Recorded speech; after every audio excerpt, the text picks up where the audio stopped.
Chapter 531. Before the Mid-Autumn Festival, Yongning and the Tsundere Lolita were taken into the palace.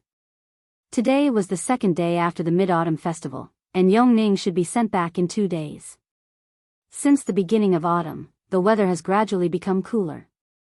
The unbearable summer heat has gradually faded away. In the capital, the smoothie shops and ice-making workshops have gradually closed, but the sales of Rui's dew are as hot as ever. According to the experience of last year, this kind of popularity will continue for at least 3 months, and will gradually decline after the first snow falls. Li Yi was lying on the rocking chair in the courtyard with his eyes closed. Xiao Huan stood behind him, and a pair of skillful hands pressed on his head skillfully. Knowing that her son-in-law was thinking about something, this time, she didn't chatter in Li Yi's ear, which was rare. Li Yi was indeed thinking about something, and it was a very troublesome thing. Rui's mood has been a little depressed in recent days. He thought it was a normal reaction during a special period, and tried all kinds of methods but failed to change it. It was not until 2 days ago that he found the crux of the matter. It has been a few months since the two of them consummated their marriage. Under normal circumstances, there should be no movement in her stomach. This is what she cares about. This is also what Li Yi is worried about. Could it be that in the process of transmigration, some unknown changes occurred in some places, leading to the current situation? He even went to the Imperial Physician's Bureau to find Lu Jimin. Although old Lu's diagnosis was that there was no problem, it did not make him feel at ease.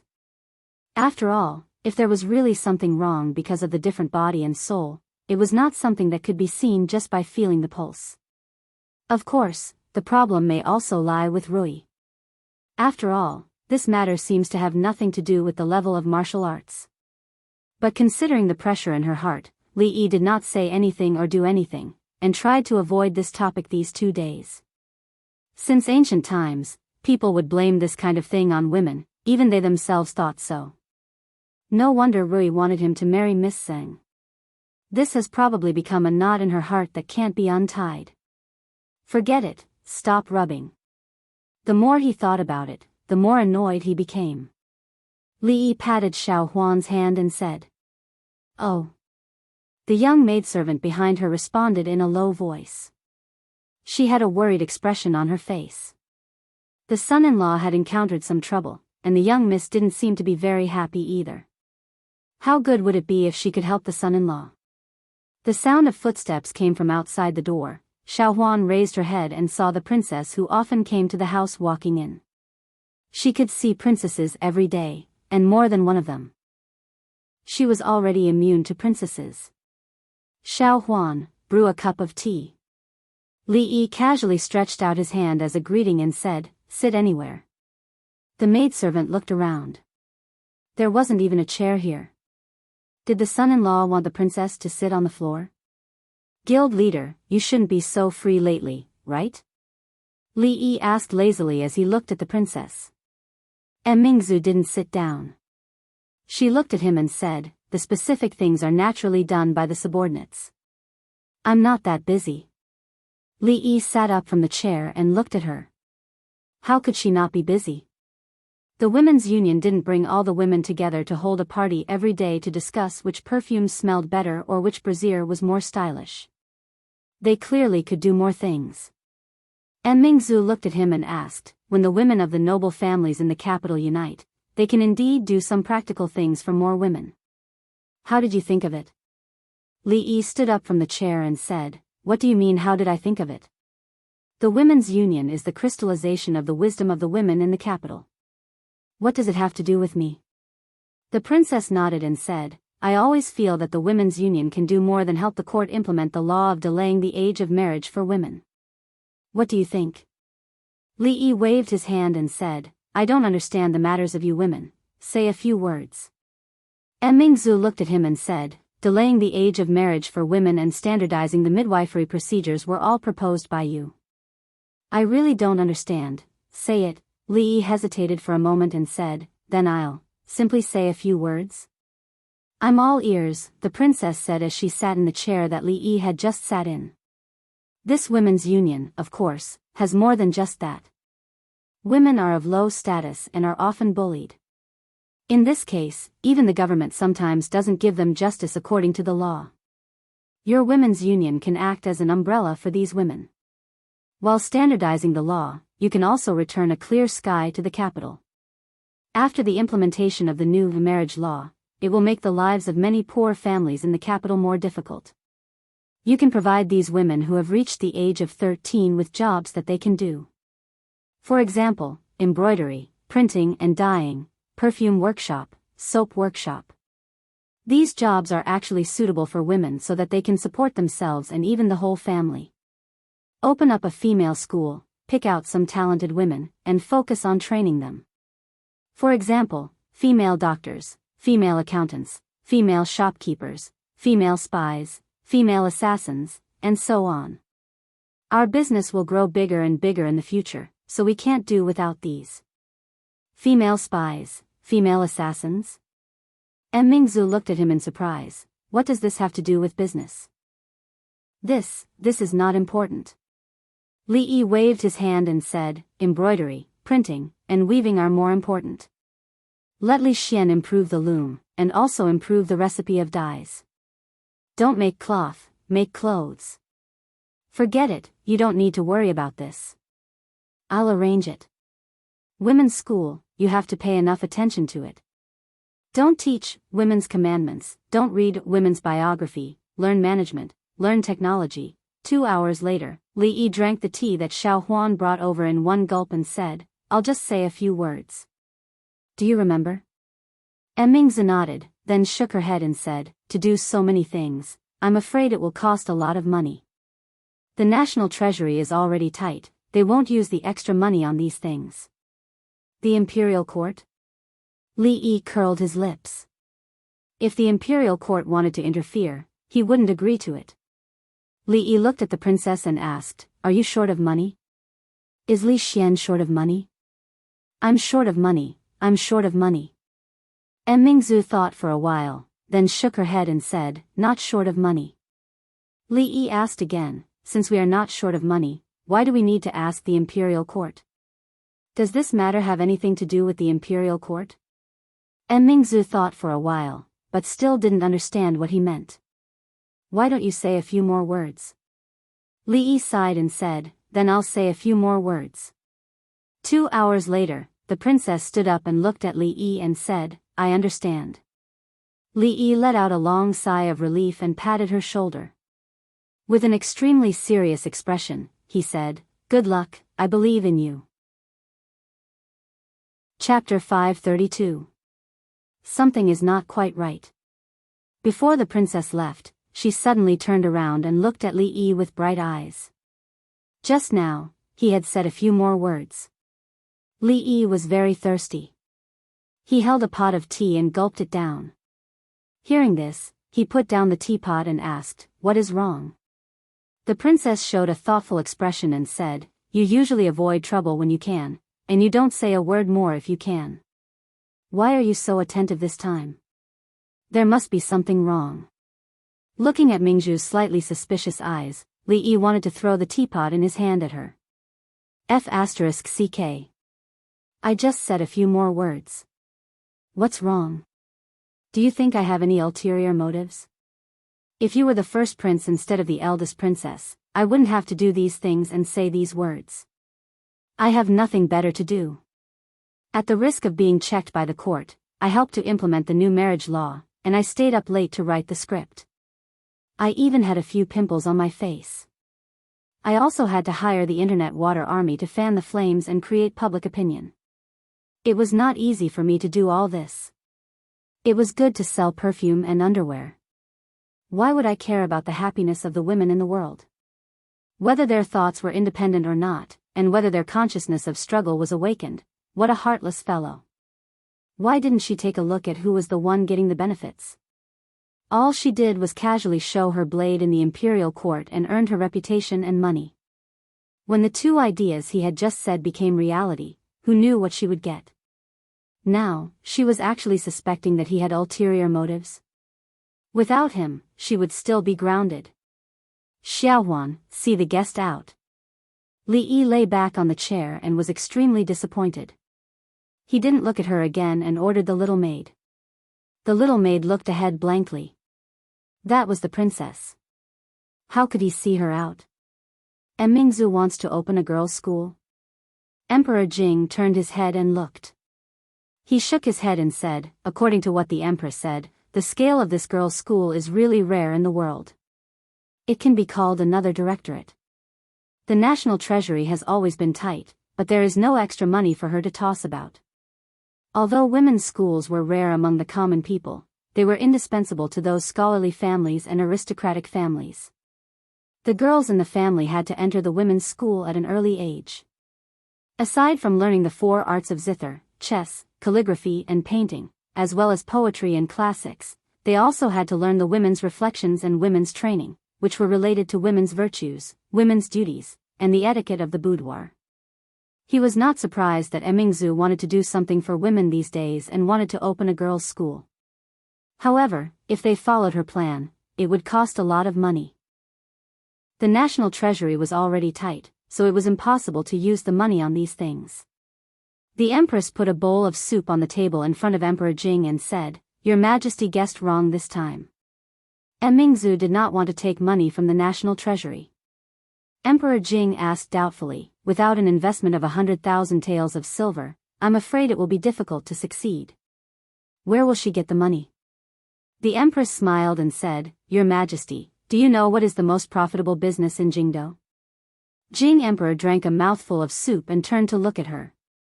He had to deal with countless government affairs every day. How could he have the energy to care about these things? It's perfume. The empress looked at him and said, "In the palace, from the concubines to the palace maids, even the little princesses use perfume. It is very popular outside the palace. Every time a new product is released, it will set off a wave in the circle of the noble ladies in the city. Your Majesty, do you know how much this inch-tall bottle of perfume sells for?" Emperor Jing shook his head. Li Yi said that he could not smell perfume, so the palace maids around him were not allowed to use it. The empress never used it, so he was not very clear about this. 10 taels of silver. The empress shook her head and looked at him. 1 bottle is 10 taels of silver. Even so, there are still countless people scrambling for it. What's more, perfume is only one of the industries under Mingzhu's name. The profits of soap and liquor are not inferior to perfume. To be honest, I do not know how much wealth Mingzhu has now. Emperor Jing was surprised and said, "These things have such a big profit. In just half a year, she can easily take out 100,000 taels of silver?" 100,000 taels of silver was not a small amount. It should be known that the annual tax revenue of the Jing kingdom was only 10 million strings of silver. In the past 2 years, there had been disasters. Last year's tax revenue was only 8 million strings of silver. It was incredible that Mingzhu alone had a wealth of 100,000 or more in such a short period of time. "This is all thanks to your Majesty's County Earl Li," the empress smiled and said. "Not only Mingzhu, but Xian has also earned a lot of money in the past 6 months. I have received their filial piety these days. My hands are tired." He did not want to be a good county earl, but learned to do those profit-seeking things like a businessman.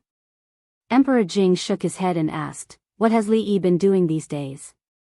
Changda's figure appeared behind him and said, "Your Majesty, County Earl Li has been playing around with the 2 princesses these days." "What else?" Seeing that Changda did not speak again after saying 1 sentence, Emperor Jing looked back and asked after a while. "Your Majesty, nothing else." Changda shook his head and said. Emperor Jing was stunned and asked, "He only plays with Yongning Shaoning every day?" Changda nodded and said, "County Earl Li said that this is to let Princess Yongning relax and help her illness." Emperor Jing waved his hand and said helplessly, "I don't know where he learned his medical skills. Although it seems absurd, it is effective." "Forget it," Changda thought for a while and said, "County Earl Li also said that because His Majesty summoned Princess Yongning to the palace twice and interrupted the treatment, she needs another 10 days of treatment." "Treatment?" Emperor Jing frowned and asked, "What do you mean?"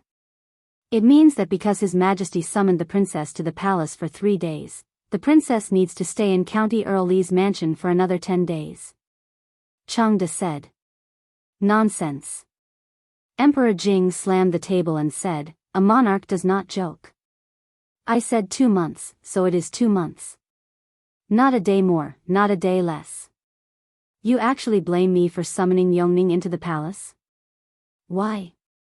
Can't I see my own daughter? Changde sighed and said, County Earl Li said that the last 10 days are very important. If something goes wrong, I am afraid that all the previous efforts will be wasted. Her Royal Highness may become like before. Hearing this, Emperor Jing's body shook slightly. How could he forget that stupid expression and empty eyes? After a moment of silence, he gritted his teeth and said, 10 days, forget it. 10 days is 10 days. Thinking of another thing, Emperor Jing suddenly asked, where did Shaning go? Why haven't I seen her these days? Changde pondered for a moment and said, didn't His Majesty order that Princess Shaning can go out of the palace these days? Only then did Emperor Jing remember that Shou Ning had thrown a tantrum and threatened to go on a hunger strike. He had a headache before he agreed. In these 2 months, he could go out of the palace to see Yongning.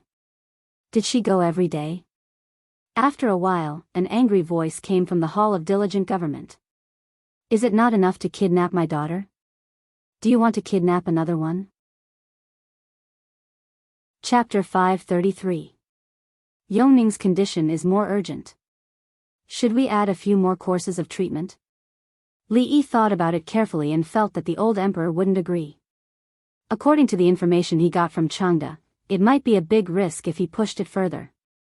Forget it, it's better not to take this risk. After fooling around for 10 more days, there was still half a month left to squander. Yongning didn't realize at all that she would return to the palace in half a month. She ran in the yard, picked up the paper planes that had flown out, and let out a crisp laughter. Xiao Chui and Xiao Zhu were very depressed, because the distance the two of them flew with their paper planes was not as far as Yongning, not to mention that she was still a little girl. This made the two big sisters suffer quite a blow. Li Yi glanced at them. It would be a miracle if they could fly past Yongning. He had found the method of folding paper airplanes from a book called Advanced Paper Airplanes Encyclopedia. He had accidentally glanced at it and saw it as Advanced Paper Airplanes Encyclopedia. He had wondered how such a book could be placed in the provincial library. Airplanes were also divided into high and low levels, and did it need to be taught? This is the account for the past half a month. Have a look. Zheng Zumo threw a thick account book in front of him. Yes, he was now at Zheng Zumo's place again. Of course, it wasn't because he wanted to marry Miss Zheng and have children. It was because Yongning insisted on pestering him to come over every time. In the past few days, he had heard Little Bunnies Be Good, Flying Bugs, and Where is Spring? To be honest, seeing Yongning and Miss Zheng being so close, he actually felt a kind of sour feeling in his heart. So what if she was beautiful and sang well? Li Yi tore 2 pieces of paper from the back of the account book and folded 2 paper planes. However, because the paper was too thin, they didn't fly very far. He was too lazy to do such a boring thing as looking at the account book. He reached out to grab a handful of melon seeds and asked casually, where is Ruoqing? Seeing that half of the seeds in front of her were gone, Zheng Zumo silently moved the bag of seeds closer to her and said, he went to the underwear store and will be back at night. Since yesterday, Yongning had said that she wanted to eat osmanthus cake several times. In fact, Li Yi also wanted to eat it. With the same ingredients and the same method, the taste of the cake he made was far from the one made by Wan Ruoqing. Li Yi always suspected that she had some ancestral secret that she didn't tell him. While looking at the latest lingerie illustration designed by Zheng Zumo, he was munching on melon seeds. Although the style was still a little conservative, it had a unique flavor. No wonder those men couldn't hold themselves back when they saw it. Li Yi looked at the album and then looked at Zheng Zumo. He imagined a certain scene and felt that he wouldn't be able to hold himself back if it were him. Why are you looking at me? Zheng Zumo subconsciously hid back. She always felt that Li Yi's eyes could see through her clothes and see the purple underwear she was wearing today. It was an indescribable strange feeling. I won't lose a piece of flesh just by looking, Li Yi said and rubbed his nose. Fortunately, it wasn't bleeding, but he didn't dare to look again. Once you started eating melon seeds, you couldn't stop. Li Yi finished the one in his hand. When he reached out again, he found that Sing Zumo was holding the bag in her hand and looking at him angrily. She looked at Li Yi and said, "That's all there is left." Li Yi curled his lips. "Tisk, it's just melon seeds, and it's even the original flavor. It's as rare as anything." If he told her that melon seeds had 5 spice, cream, jujube, and cucumber flavor, wouldn't this woman go crazy? If it was in the future, he wouldn't want such disgusting melon seeds even if they were given to him. "Look, what's that?" Li Yi inadvertently glanced behind Sing Zumo and suddenly widened his eyes. He said with great surprise, "Guanyin Bodhisattva has appeared." "What?" Sing Zumo hurriedly turned around. When she saw the empty sky without even a single cloud, she finally realized something. Li Yi held the embroidered bag in his hand and ignored Sing Zumo's murderous eyes. He pointed at a style of underwear and said, "This color can be a little more colorful, a little wilder." Sing Zumo glared at Li Yi and stood up angrily. When she turned around and walked to Yong Ning, she immediately put on a smile and said, "Sinny, come here. Sister will help you fly, okay, okay." Yong Ning said happily. She looked at Li Yi and found that he had his back to her. She quietly ran to Sing Zumo and whispered, "Shoo, Sister Tseng, come here.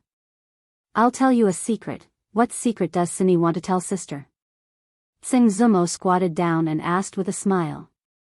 Yong Ning looked at Li Yi again and whispered, "Last time I asked brother if he liked Sister Tseng. Brother said he liked her." Sing Zumo was startled. She could roughly guess what the scene was like at the time. However, she still had a little expectation in her heart.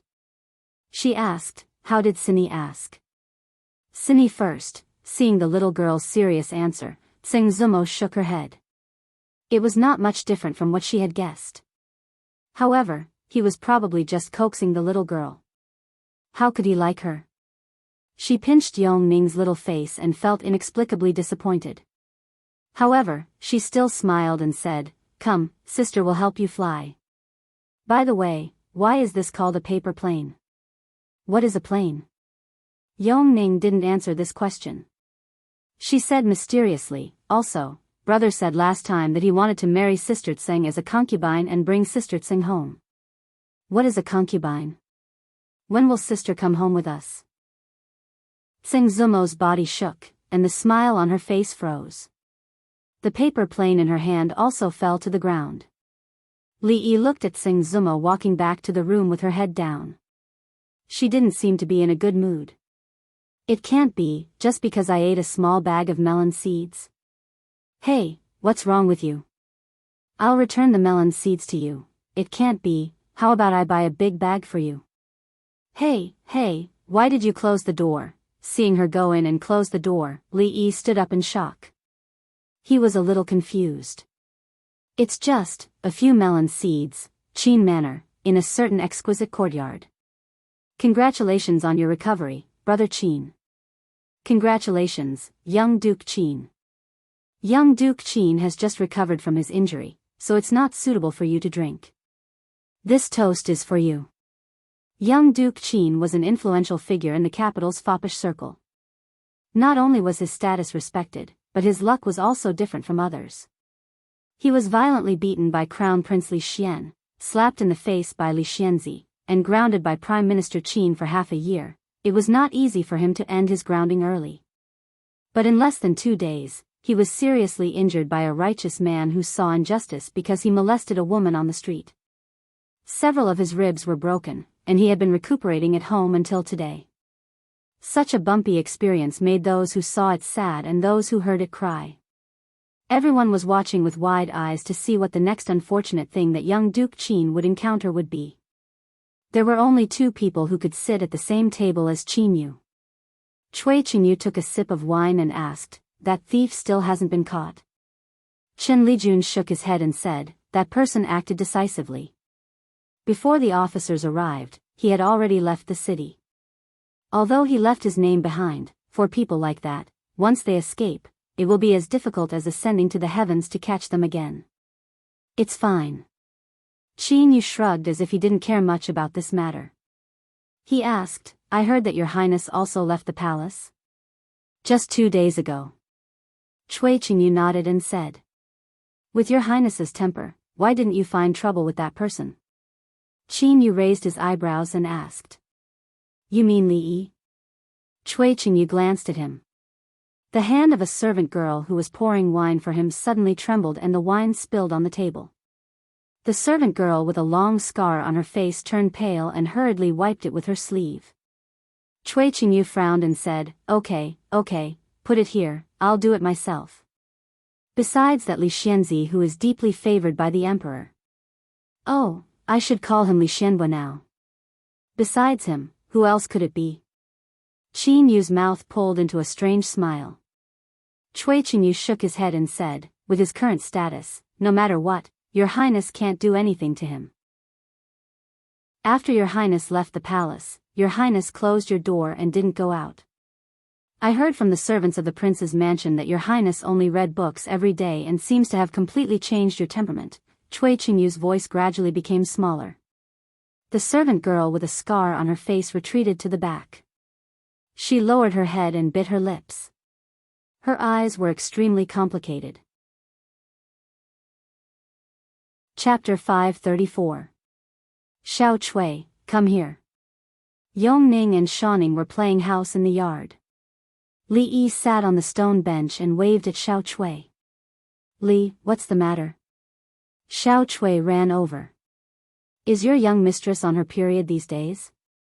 Although he knew that it was inappropriate to ask this question, Xing Zumo had ignored him for a long time because of those melon seeds.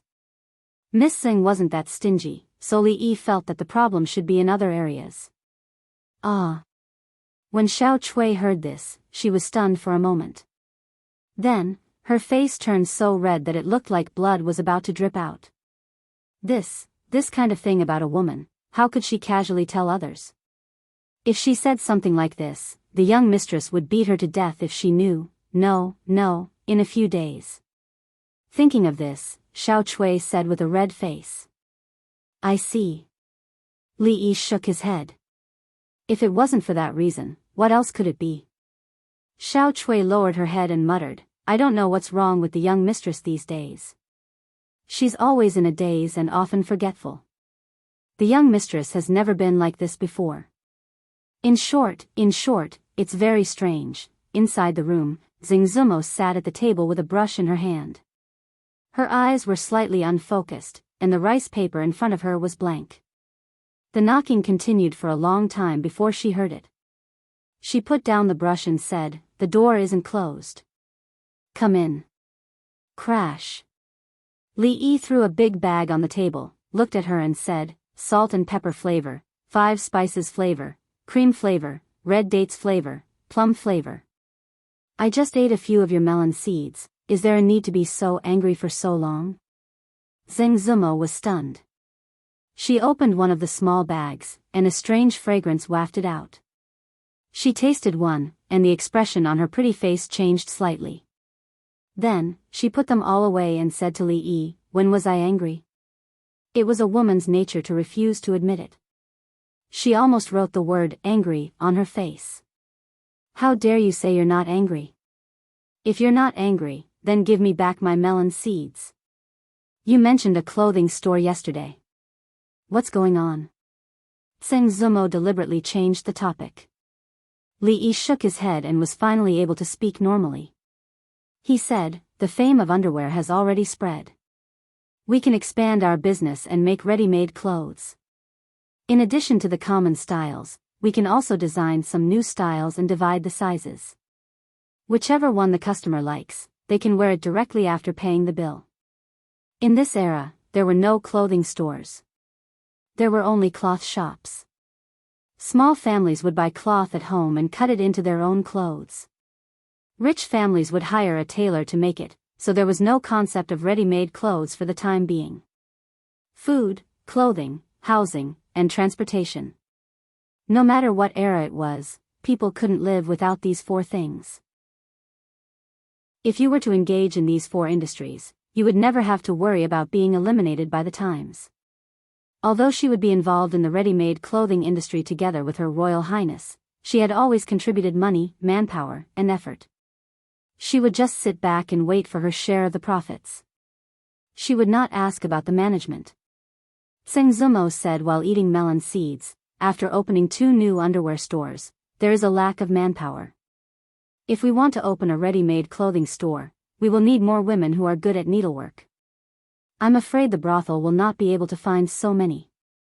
Li Yi waved his hand and said, don't worry about this. There will be no shortage of manpower soon. Near the capital, the new marriage law was enforced.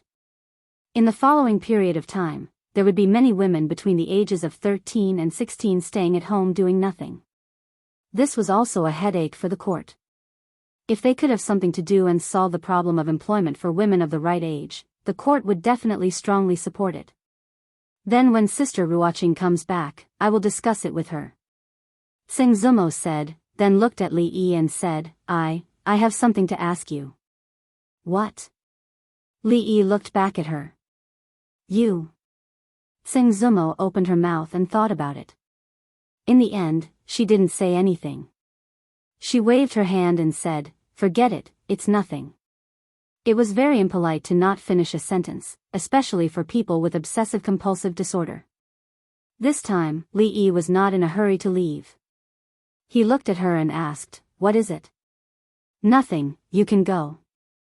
Sengzumo waved her hand impatiently. Really? Really? Then let me grab a handful of melon seeds before I go. I want the creamy ones. The Wang family village was a small village less than 10 miles away from the capital. Although the Wang family village was located outside the most prosperous capital of the Jing kingdom, it didn't have much of the capital's glory.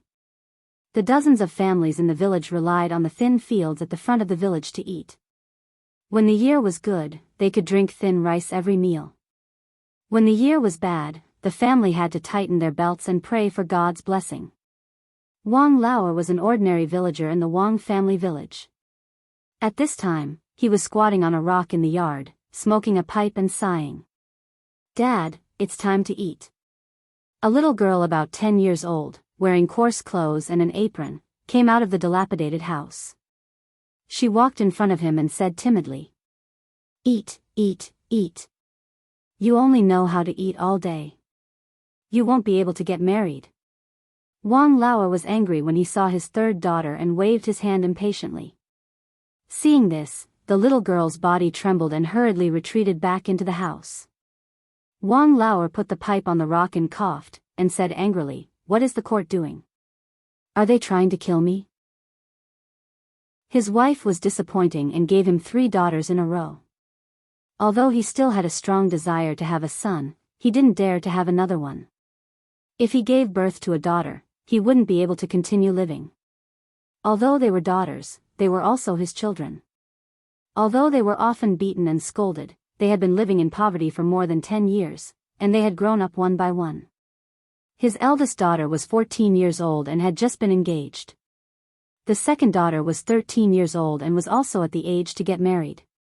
He thought that if his 2 daughters got married, there would be 2 mouths to feed at home, and he would have betrothal gifts from 2 families, so he could live a better life. However, he didn't expect that his eldest daughter would get married in a month. The court suddenly issued an order that women couldn't get married before they were 16 years old. This delayed the 2 children all of a sudden. Wang Lauer suddenly felt a lot of pressure and couldn't live anymore. King Court, they don't let people live. Wang Lauer scolded angrily.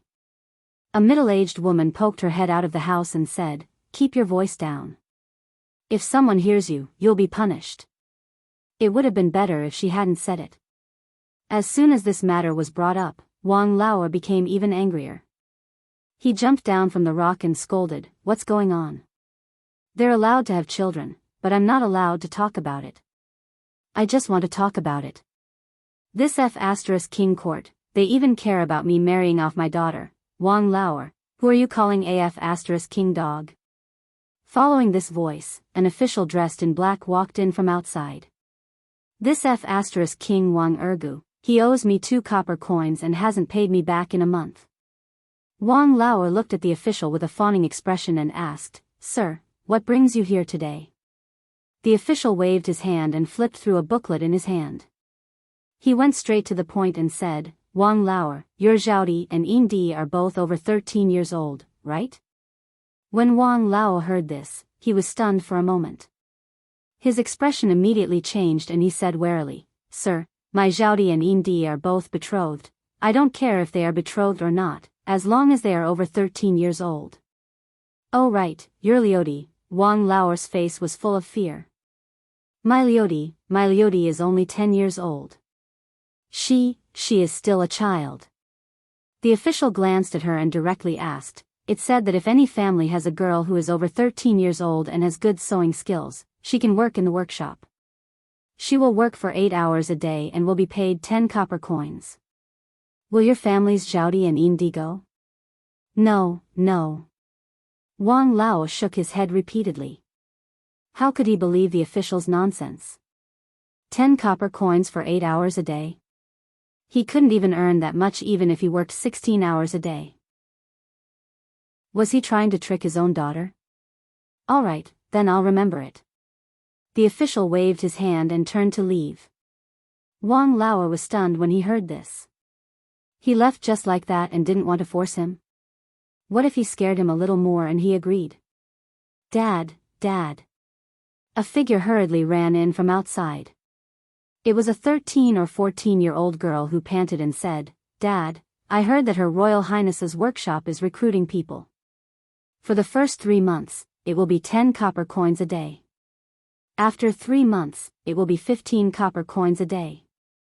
Is it true?" Wang Lao asked with his eyes wide open. "It's true." The girl nodded repeatedly and said, "There is a notice outside. The official is going from door to register. I heard that the quota is limited this time. I saw the official just now." "Dad, did you register me and Indi?" Wang Lao was stunned again. After he came to his senses, he ran outside. "Sir, don't go." I'm willing.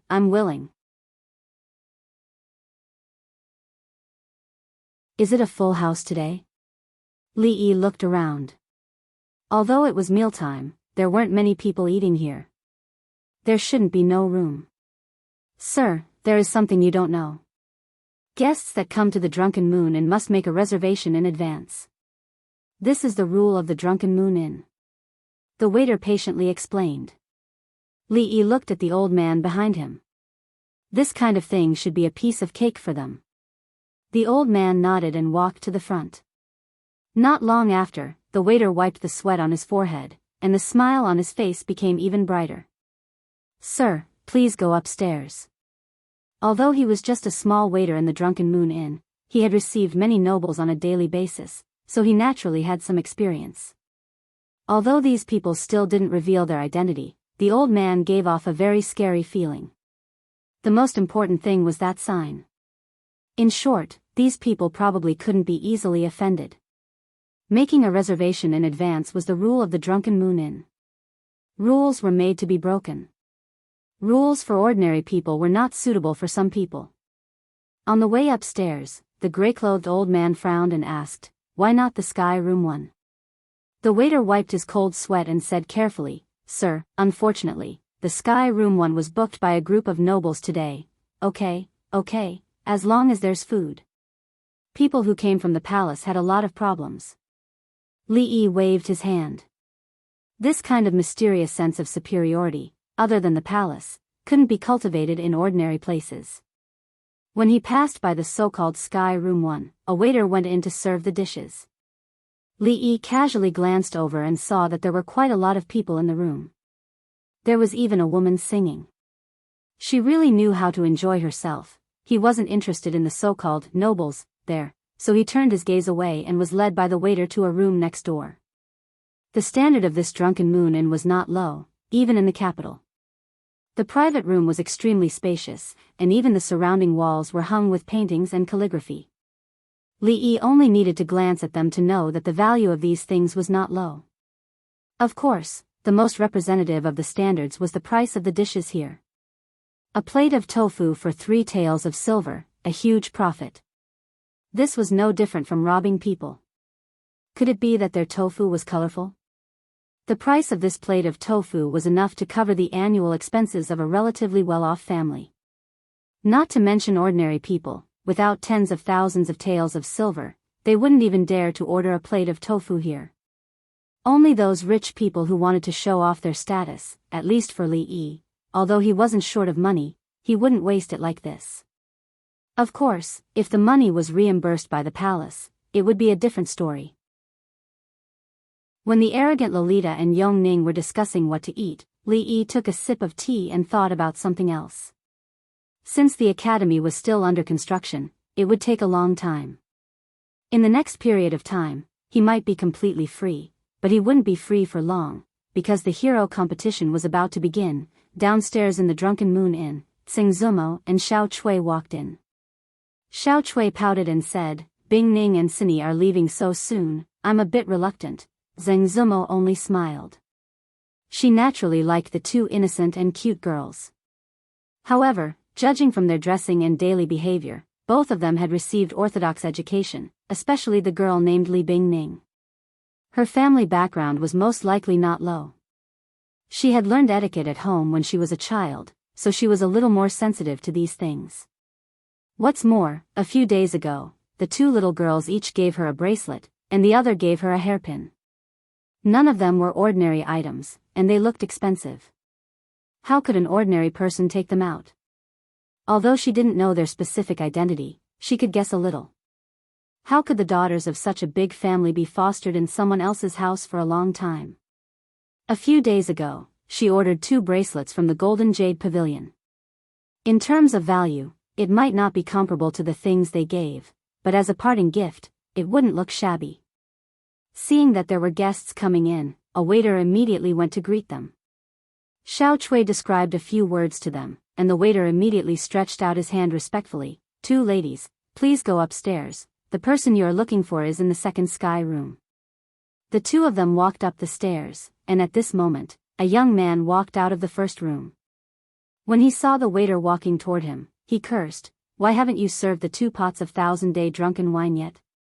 Why are you wasting your time looking for them?" Halfway through his words, he looked at the 2 girls behind the waiter, and his expression was slightly startled. A puzzled expression appeared on his face, and he scratched his head, as if he remembered something, and immediately exclaimed, "It's you." Chapter 536.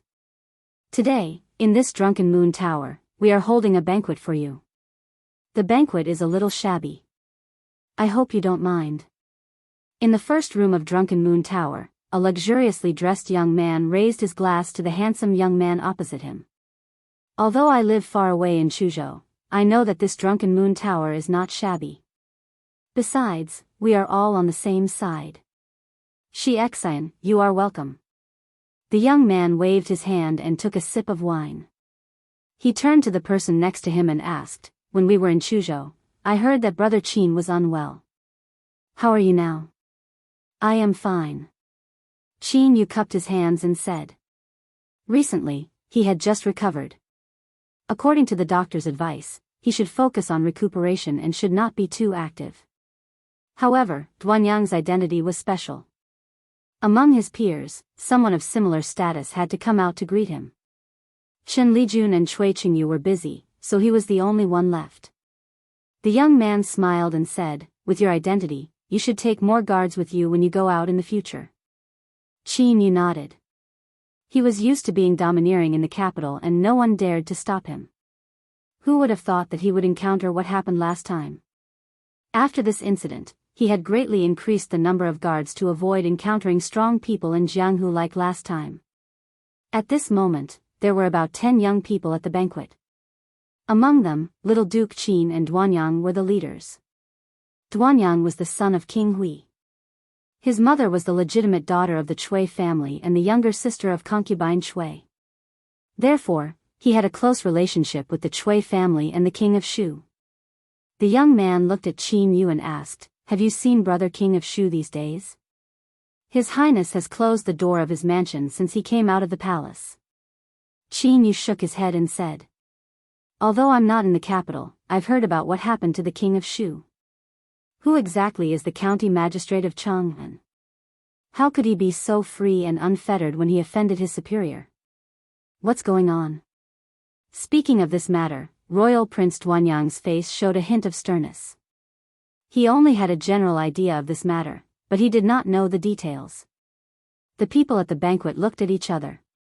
Speaking of which, half of the people present had the most direct impression of who that county magistrate Li was. Every time he thought about the matter of the academy's enrollment, he couldn't help but feel depressed. Then he's a complete lunatic, one of them said through gritted teeth. It was more suitable to describe County Uncle Li as a madman than to describe young Duke Qin. Putting aside the fact that he had beaten up a prince in public, he was the only person in the history of the country who could force His Majesty and all the officials to submit even though he was recruiting students for the academy. He had neglected his duties for personal reasons and openly targeted the king of Shu's faction. Even though they'd managed to get a spot in the end, the price they'd paid was huge. Of course, this involved deeper matters, and it wasn't something they could participate in. No one present dared to provoke that person. After all, who would dare to provoke a lunatic who had intermittent hysteria, who could act up at any time, and who would not be severely punished even if he beat up a prince? It was said that even the Princess Royal, who was always with him, had contracted intermittent hysteria. Of course, these speculations were not suitable to be voiced out now. Qin Yu lowered his head and drank his wine. When he heard the name Li Yi to Royal Prince Duanyang, there was no expression on his face, but a trace of haze appeared in the depths of his eyes. At this moment, someone came in from outside. A young man dressed as a servant walked over quickly and said a few words in Qin Yu's ear. Qin Yu suddenly turned around and looked at him. After a moment, he stood up from his seat with an extremely gloomy expression. Young Duke Qin. What's wrong? Everyone was surprised and also stood up one after another. Why hasn't she come yet? The dishes on the table were almost served, but because eldest Miss Sing hadn't arrived yet, Li Yi and the two little Lolas hadn't moved their chopsticks. She took a sip of tea and looked outside in confusion. Yes, when will elder sister Zeng come? I'm starving. The proud Lolita covered her stomach to protest. If you keep eating like this, you're going to get fat. Li Yi kindly reminded her. She was the emperor's most beloved princess and had lived a luxurious life since she was a child. Now that she was out of the palace, she couldn't control her mouth and wanted to taste anything delicious. How is that possible? I practice martial arts with Imperial Sister every day. The proud Lolita looked indifferent. Then, she seemed to remember something and looked at Li Yi angrily and asked, What's wrong? If I get fat, you won't want me anymore? I'm telling you, stop, stop, stop. Li Yi had a headache and hurriedly waved his hand. Don't say such things in front of your imperial father and imperial mother. The unconvinced proud Lolita wanted to say something more, but the door was suddenly pushed open. Zheng Zumo walked in with a flustered expression and said, Quick, let's go. The proud Lolita and Yong Ning were the first to be pulled up by her and quickly walked out of the door. Li Yi also stood up curiously. The proud Lolita shouted as she walked out of the door, Hey, don't go. We haven't eaten a bite yet, there's still a beggar's chicken not served.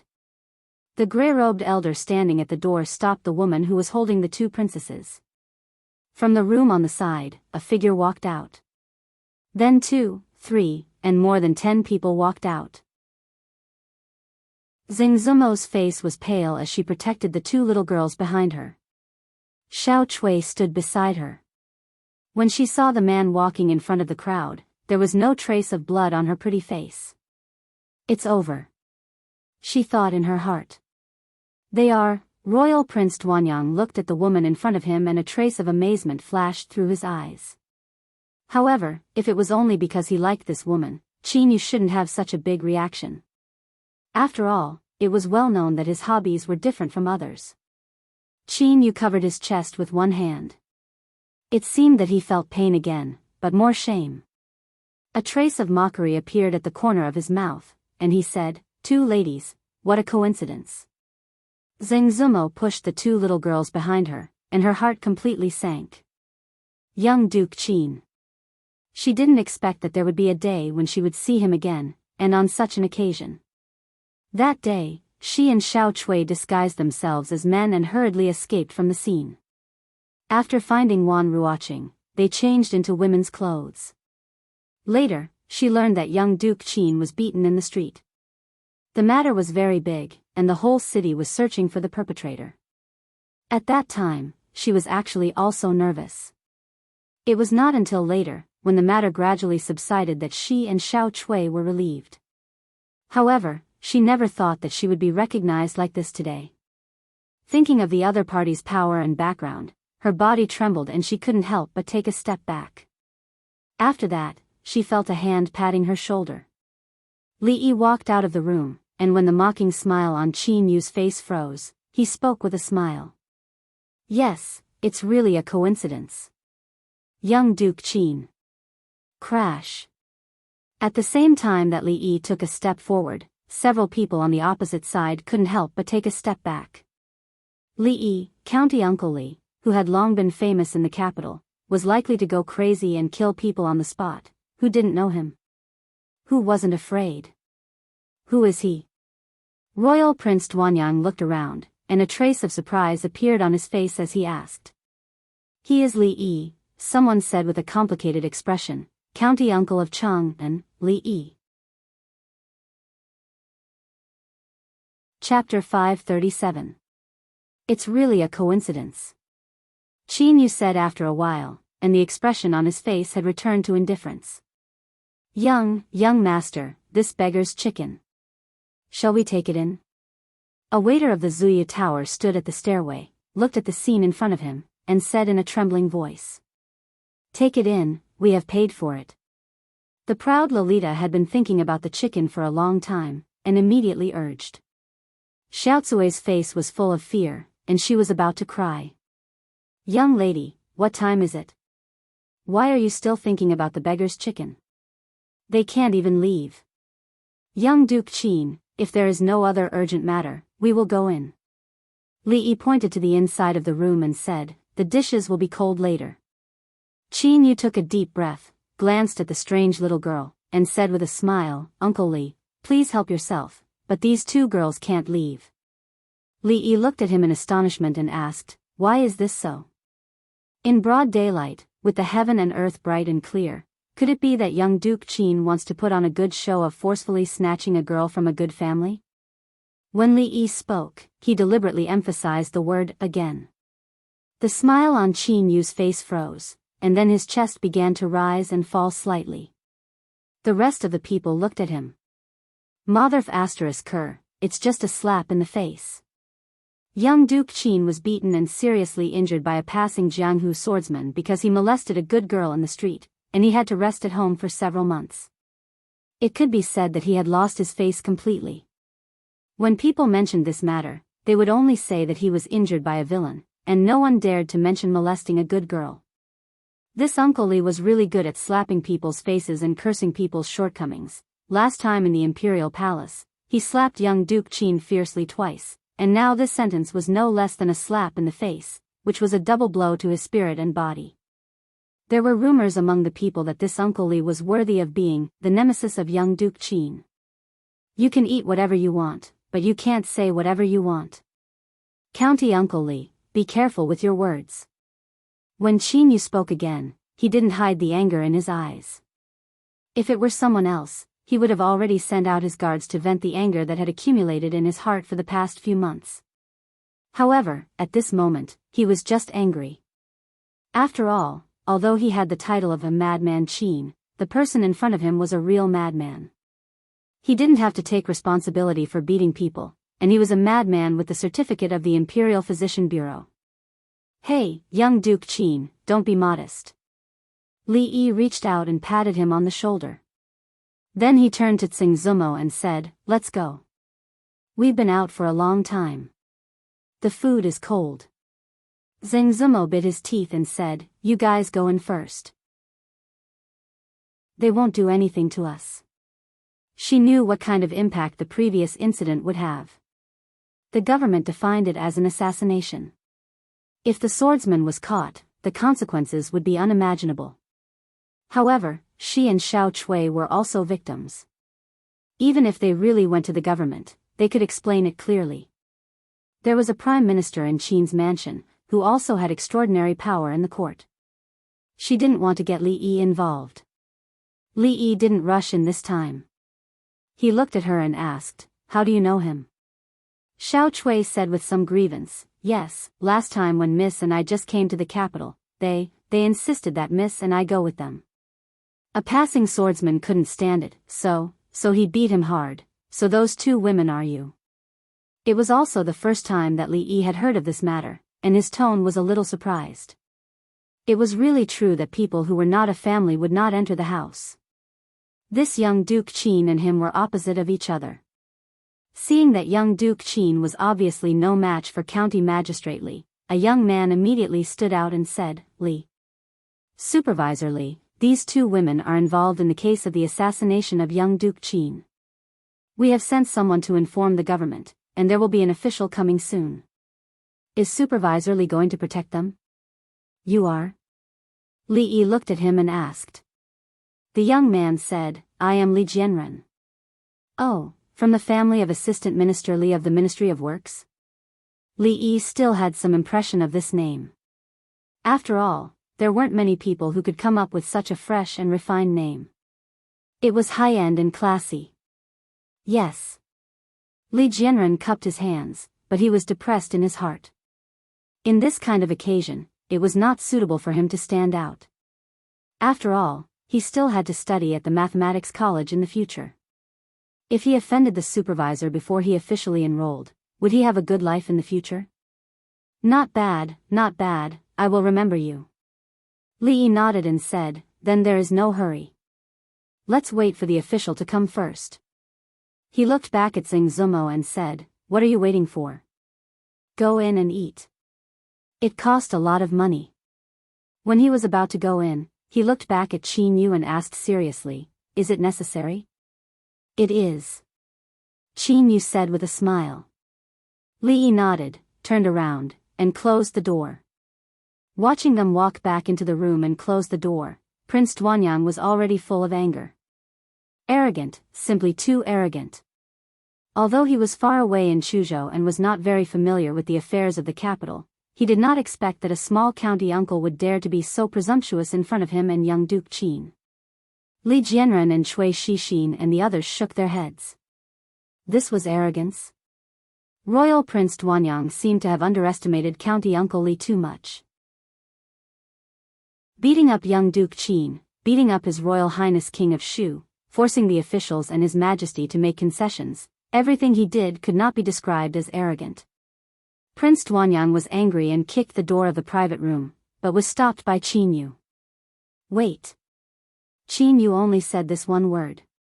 He had dealt with Li Yi more than once, so naturally, he would not look down on him. It was not suitable for him and Prince Duanyang to intervene in this matter. If the government directly intervened, it would be official business. Even if Li Yi was favored by the emperor, could he reach into the government of the capital? But the Qin family could. Although Qin Yu of the Qin family was no longer the capital magistrate and some things did become troublesome, at least half of the people present did not care about a small capital magistrate. The Jingdo magistrate Lu Daio also knew that in the eyes of those famous wastrels in Jingdo, he, the Jingdo magistrate, was nothing and would be held back in every way. In his heart, he cursed the little Duke Qin. What's the use of finding those two women? If you have the ability, go and find that hero who beat you up.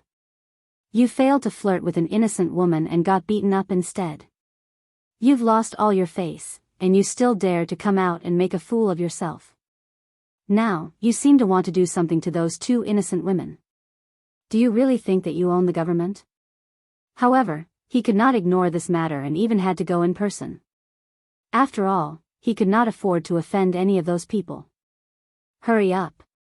County Magistrate Lu opened the curtain and urged the sedan bearers. Drunken Moon Tower, room number 2. Outside the door, there were several people watching vigilantly to prevent the people inside from slipping away. Inside the room, the arrogant Lolita ate without caring about her image.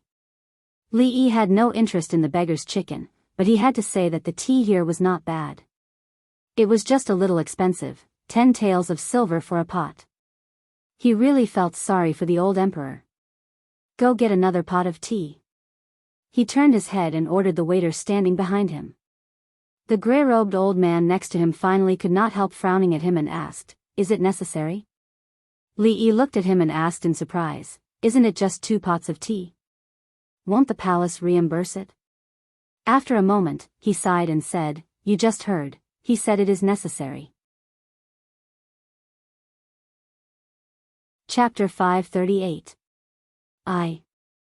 Zheng Zumo looked at Li Yi with a worried expression. She wanted to say something but stopped. "What about me? Let's eat." Li Yi waved his hand and said, "Do you still have any melon seeds? I still want the cream flavor." Zheng Zumo took out a small embroidered bag from her waist and said, "There's no cream flavor left. There's only 5 cents left. Forget it, it's still edible." Li Yi nodded, then looked at the 2 brocade boxes she placed on the table and asked, "What are these?" "A gift for Bing Ning and Xine." Perhaps Li Yi's calmness infected her. Zheng Zumo relaxed a little and said, "What? What gift?" Hearing the gift, the proud loli put down the drumstick and wiped her mouth with a handkerchief. "It's not something expensive. Open it and see if you like it." Zheng Zumo handed over the box and said with a smile, "Wow, there's a gift." The proud Lolita still had the temperament of a young girl. She couldn't wait to take the brocade boxes. The 2 brocade boxes had her and Yong Ning's names written on them. She handed the other brocade box to Yong Ning and quickly opened her own brocade box. So beautiful. Seeing the thing lying in the box, the proud loli couldn't help but exclaim. Li Yi looked at it. It turned out to be a bracelet. This kind of accessory was very common in the future, but it naturally didn't exist in the present. He once told Zheng Zumo that he could open an accessory shop in the future and sell it with ready-made clothes. Of course, it was impossible to use precious gems in this world. The premise was that he could first burn the glass, which could greatly reduce the cost. However, this idea would probably have to wait for a long time. After all, those sparkling and translucent things were very expensive. Even if ordinary glass was sold at the price of gemstones, there would still be countless people fighting to buy it. The profit was unimaginable, even far exceeding that of perfume and spirits. However, it was not suitable to take it out too early. The thing on these 2 bracelets was naturally not glass, but it could also be regarded as jewelry. However, with Zheng Zumo's current wealth, she could easily buy it. And this strangely shaped bracelet should have been personally designed by her. Although the proud Lolita lived in the palace and had seen countless jewelry, it was impossible for her to have seen this kind. "Thank you, Sister Zheng." After the proud loli came back to her senses, she smiled sweetly at Zheng Zumo.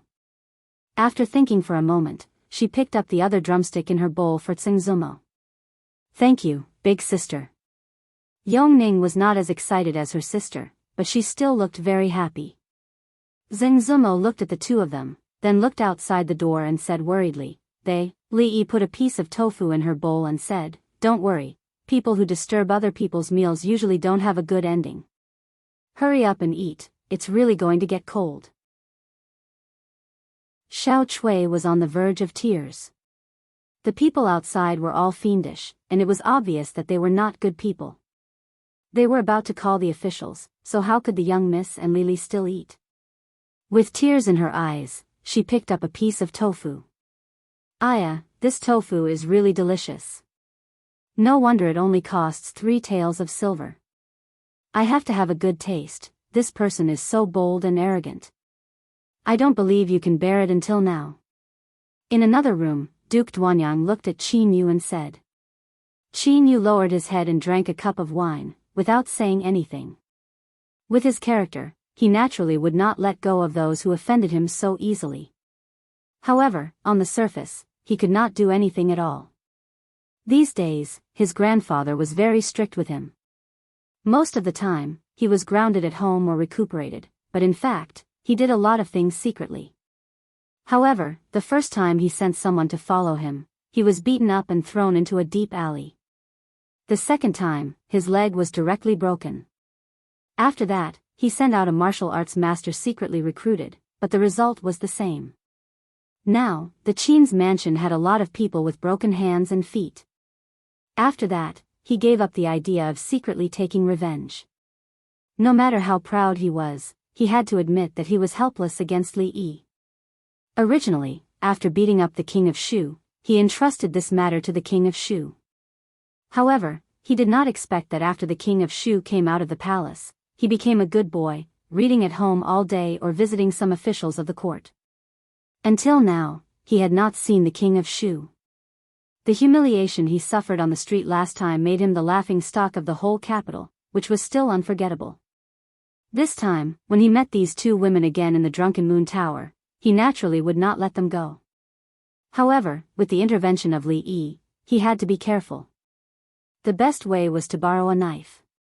Borrowing a knife from the imperial court. As long as he insisted that the two women were related to the thief, the following things would naturally be logical. No matter how arrogant he was, someone would not forgive him for daring to interfere with the imperial court's investigation. At this time, the door was pushed open. A servant of the Qin's mansion came in and said, "Young master, Lord Lu is here." Qin Yu stood up from his seat and walked out of the door. He cupped his hands in obeisance to a person who had just walked up the stairs and said with a smile, "This time, I have caused trouble for Lord Lu." The current capital magistrate, Lu Dao, did not belong to Prime Minister Qin. He used to work under the capital governor, Dong Wenyun, and Dong Wenyun's father-in-law was Prime Minister Shen, who had the same status as his grandfather. Therefore, although he looked down on this capital magistrate, he could not be too arrogant at this moment. "Young Duke Qin, you are too serious." County Magistrate Lu also cupped his hands in obeisance and said with a smile, "This is my duty." "Young Duke Qin, you don't have to be so polite." Qin Yu smiled and pointed to the young man beside him and said, "This is Prince Tuanyang." County Magistrate Lu was shocked. He did not expect that this matter would involve Prince Tuanyang. This was an existence that he could not afford to offend. He hurriedly cupped his hands in obeisance and said, "Greetings, Prince Tuanyang." The young man waved his hand and said, "Sir, you'd better get down to business first. The two people are in the room behind you." Hearing this, County Magistrate Lu immediately became a little vigilant. There was Royal Prince Tuanyang, young Duke Qin, and all the other hedonistic young masters of the capital. Which one of them didn't have a heaven-defying background? Yet, they had gone out of their way to invite an official over. If someone said that there was no inside story to this matter, he wouldn't believe it even if they beat him to death. However, as the county magistrate, this was indeed his duty. At this time, he could only bite the bullet and do it. "Sir, do you want to break the door?" Seeing County Magistrate Lu pointing to the door, a yamen runner immediately asked. The more than 10 yamen runners who followed him here looked a little excited. They were working for these big shots. If they did it well, County Magistrate Lu would benefit a lot. Naturally, they would also benefit a lot. "Knock on the door." County Magistrate Lu glared at him and said. "A group of brainless things. If there was really something good, would these people let them come here?" It was obvious that there was trouble. Before the yamen runner had time to knock on the door opened from the inside.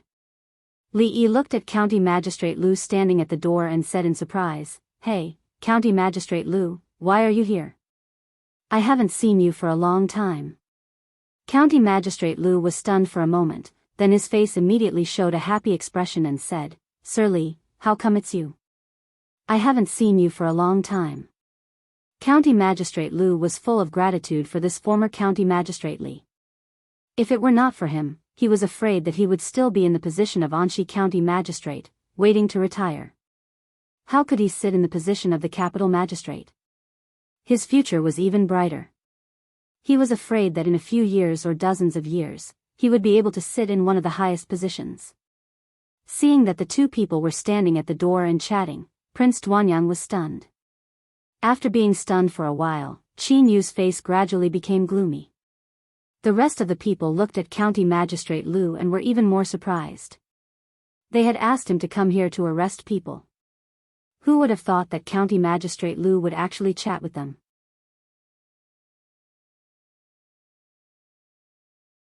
Chapter 539. Ahem, Lord Lu. Royal Prince Duanyang finally couldn't help opening his mouth. His tone was a little high and there was a bit of dissatisfaction in his voice. County Magistrate Lu just remembered why he knocked on the door. He looked at Li Yi, then looked at young Duke Qin, Royal Prince Duanyang, and the others. The person they wanted to arrest was actually related to Lord Li? This bunch of fellas truly harbored malicious intentions. This was the noble person in his life. Not only did he not want to offend him, but from other aspects, it was also very unwise to offend an important official who was favored by the emperor. Lord Lu, this is.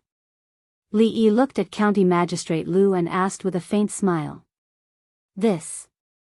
County Magistrate Lu's heart was extremely tangled. It was so good to play with his concubine at home. Why did he have to run out and get involved in this muddy water? Wasn't he looking for trouble for himself? I want to eat this, and this, and this, too. A clear voice came from the room. County Magistrate Lu's eyes inadvertently glanced at it and could no longer move away. That little girl waving chopsticks, why did she look so much like Princess Shining? Last time when he was summoned to the palace, he accidentally met a Resterly. No, it should be Princess Royal Highness. At that time, there was another person beside Princess Royal Highness. County Magistrate Lu vaguely remembered that the palace servants called her Princess Shining. Because of this, he looked at the little girl a few more times and had a deep memory. If the little girl in the room wore a palace dress, wouldn't she be Princess Shining? He looked back at the several bailiffs with weapons on their waists, only felt his lips dry, and couldn't help but swallow a mouthful of saliva. Lord Li. When he looked back at Li Yi again, his voice was a little trembling. Li Yi looked at him and said with a smile, if Lord Lu is tired, go home and take a nap. Thank you, Lord Li. I'm indeed a little tired. I'm leaving now. I'll visit you another day. After saying that, County Magistrate Lu hurriedly turned around and kicked the nearest runner's ass as he said angrily, what are you still doing here? Go back. In the astonished and puzzled eyes of the crowd, several bailiffs were kicked on their butts and all of them were kicked down the stairs one by one. Even the figure of County Magistrate Lu soon disappeared from everyone's sight. This Lu Dio, what the hell is he doing? Li Jianren said angrily, not expecting such a thing to happen. County Magistrate Lu came and returned. This dramatic scene stunned everyone for a long time. Qin Yu cupped his fists forward and said, I admire you, I admire you. I didn't expect the Jingxing magistrate to be Li Xianbu's man. Li Yi quickly shook his head and said, you can eat whatever you want, but you can't say whatever you want. Young Duke Qin, you have to take responsibility for what you say. Impudent. Prince Duanyang snorted coldly and said, how dare you cover up a criminal and collude with an official of the imperial court? This, what Duke Duanyang? Li Yi looked at Prince Duanyang and said, I'm afraid that Duke Duanyang can't accuse me of this. We're all smart people. You all know what kind of person young Duke Qin is. It's not enough for him to flirt with an innocent family once. Now he even wants to put the blame on others. Let me make it clear. Today, none of you can take him away. Qin Yu's face was gloomy, and the others looked at each other. This time, they really shed all pretenses of cordiality. Bastard. King Hui's fief was in Chuzhou, and Prince Duanyang was like a crown prince in Chuzhou. He had never been treated so arrogantly. He pointed at Li Yi's nose and scolded. Li Yi looked at him and said seriously, I'm a person who can't stand being scolded. If you scold me, I'll hit you. Prince Duanyang was stunned for a moment. Instead of getting angry, he laughed, hit me? Do you have the guts? Li Jianren took a step back, Cui Shixin took a step back, and Shen Lisan took a step back to avoid being affected. There used to be two people who had the same idea as Prince Tuanyang. Among them, one was lying at home for 2 days, and the other was lying for 2 months. One was standing in front of them now, and the other was still in the prince's mansion. In terms of status, which one of them was inferior to Prince Tuanyang? Guards. Royal Prince Tuanyang coldly snorted and said, "Go in and arrest those 2 women. Send them to the government office. I want to see how bold this official Li is. Let's see if he dares to stop us." He looked at Li Yi and said with a sneer, "I am helping the imperial court to arrest criminals. If someone tries to stop me and gets hurt, don't blame others." This was a threat. Prince Tuanyang believed that with such a legitimate reason, he would be confident even when facing the emperor. Li Yi took a step back, walked into the room, and said, "I advise Prince Tuanyang not to come in." The playboys behind Prince Tuanyang were vigilant. Although they said so, from their expressions, they all hoped that Prince Tuanyang would go in. Could it be that he really planned to beat up Royal Prince Tuanyang here? Did he really think that he could be lawless because he had intermittent hysteria? The same reason could be used once, but if it was used a second time, many people would not agree. Prince Tuanyang sneered, strode into the room, and said, "I came in, what can you do to me?" Li Yi kicked Prince Tuanyang's chest and kicked him out of the room. Prince Tuanyang's body hit the railing before he fell to the ground. He clutched his chest, and his facial features twisted together. He stretched out a hand with difficulty, pointed at Li Yi, and said, "Take him down." A few armed men rushed into the room and surrounded Li Yi. From the way he had easily kicked the regional king out of the room, they could tell that he had some skills. The few of them placed their hands on the hilts of their swords. Clutching his chest, Royal Prince Tuanyang pushed through the crowd and walked in with a gloomy expression. He pulled out a long saber from the waist of a guard and coldly said, "Harboring a criminal and attempting to assassinate a royal prince. This prince will now bring people to arrest you. If you dare to resist again, don't blame this prince." Qin Yu's expression was as calm as an ancient well. He calmly looked at Li Yi. He was as bold as ever. At this moment, Royal Prince Tuanyang had been dragged into this. Not only would he not be able to protect the 2 women, but he would also be in a lot of trouble. Zheng Zumo ran over from behind with a pale face. She did not expect things to develop like this. She was about to speak, but she saw Li Yi wave his hand and said to Prince Tuanyang, "Swords have no eyes. Prince Tuanyang should be careful. Fighting and killing is not good. Can't you just sit down and talk?" Talk.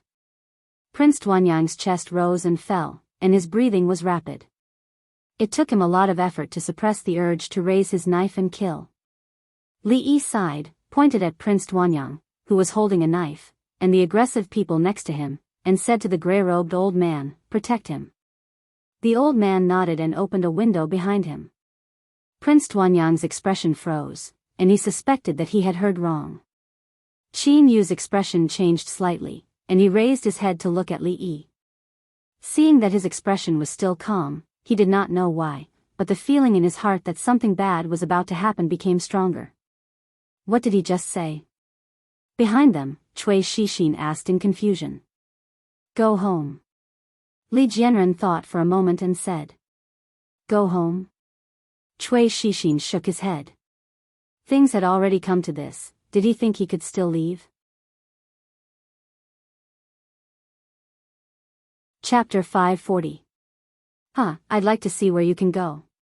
Prince Tuanyang sneered with a trace of sarcasm on his face. However, this trace of sarcasm soon turned into doubt and he turned to look downstairs. Rumble. An unusually orderly sound of footsteps suddenly rang in their ears. Looking down the stairs, they saw that the shopkeeper and waiters of the restaurant, as well as the guests downstairs, were all squatting on the ground with their hands over their heads. A group of armored guards filed in through the door.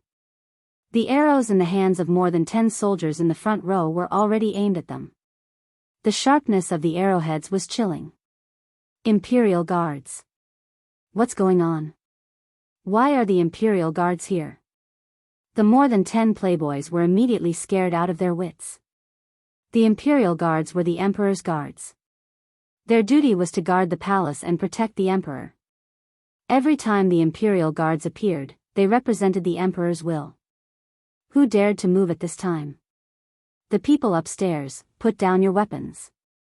A man who looked like a general walked out from the back and looked at them coldly. Clang! Royal Prince Duanyang turned around to look at this scene. His forehead was covered with cold sweat and the saber in his hand fell to the ground. He was terrified, but he still didn't know what was going on. Why were the palace guards here? The few servants who were holding weapons naturally squatted on the ground with their hands over their heads. Not to mention them, if they disobeyed, these Imperial Guards even had the power to shoot Prince Duanyang on the spot. Who were they? In the next moment, countless figures appeared in the restaurant. A group of Imperial Guards came up the stairs. Including Qin Yu, a dozen or so hedonistic young masters leaned against the wall. Cold arrows were pointed at them, and they didn't even dare to breathe loudly. I came late to the rescue. Please forgive me, princesses. The guard general walked to the door, knelt on one knee and said in a low voice. Princess? Prince Duanyang only felt that his vision was a little black.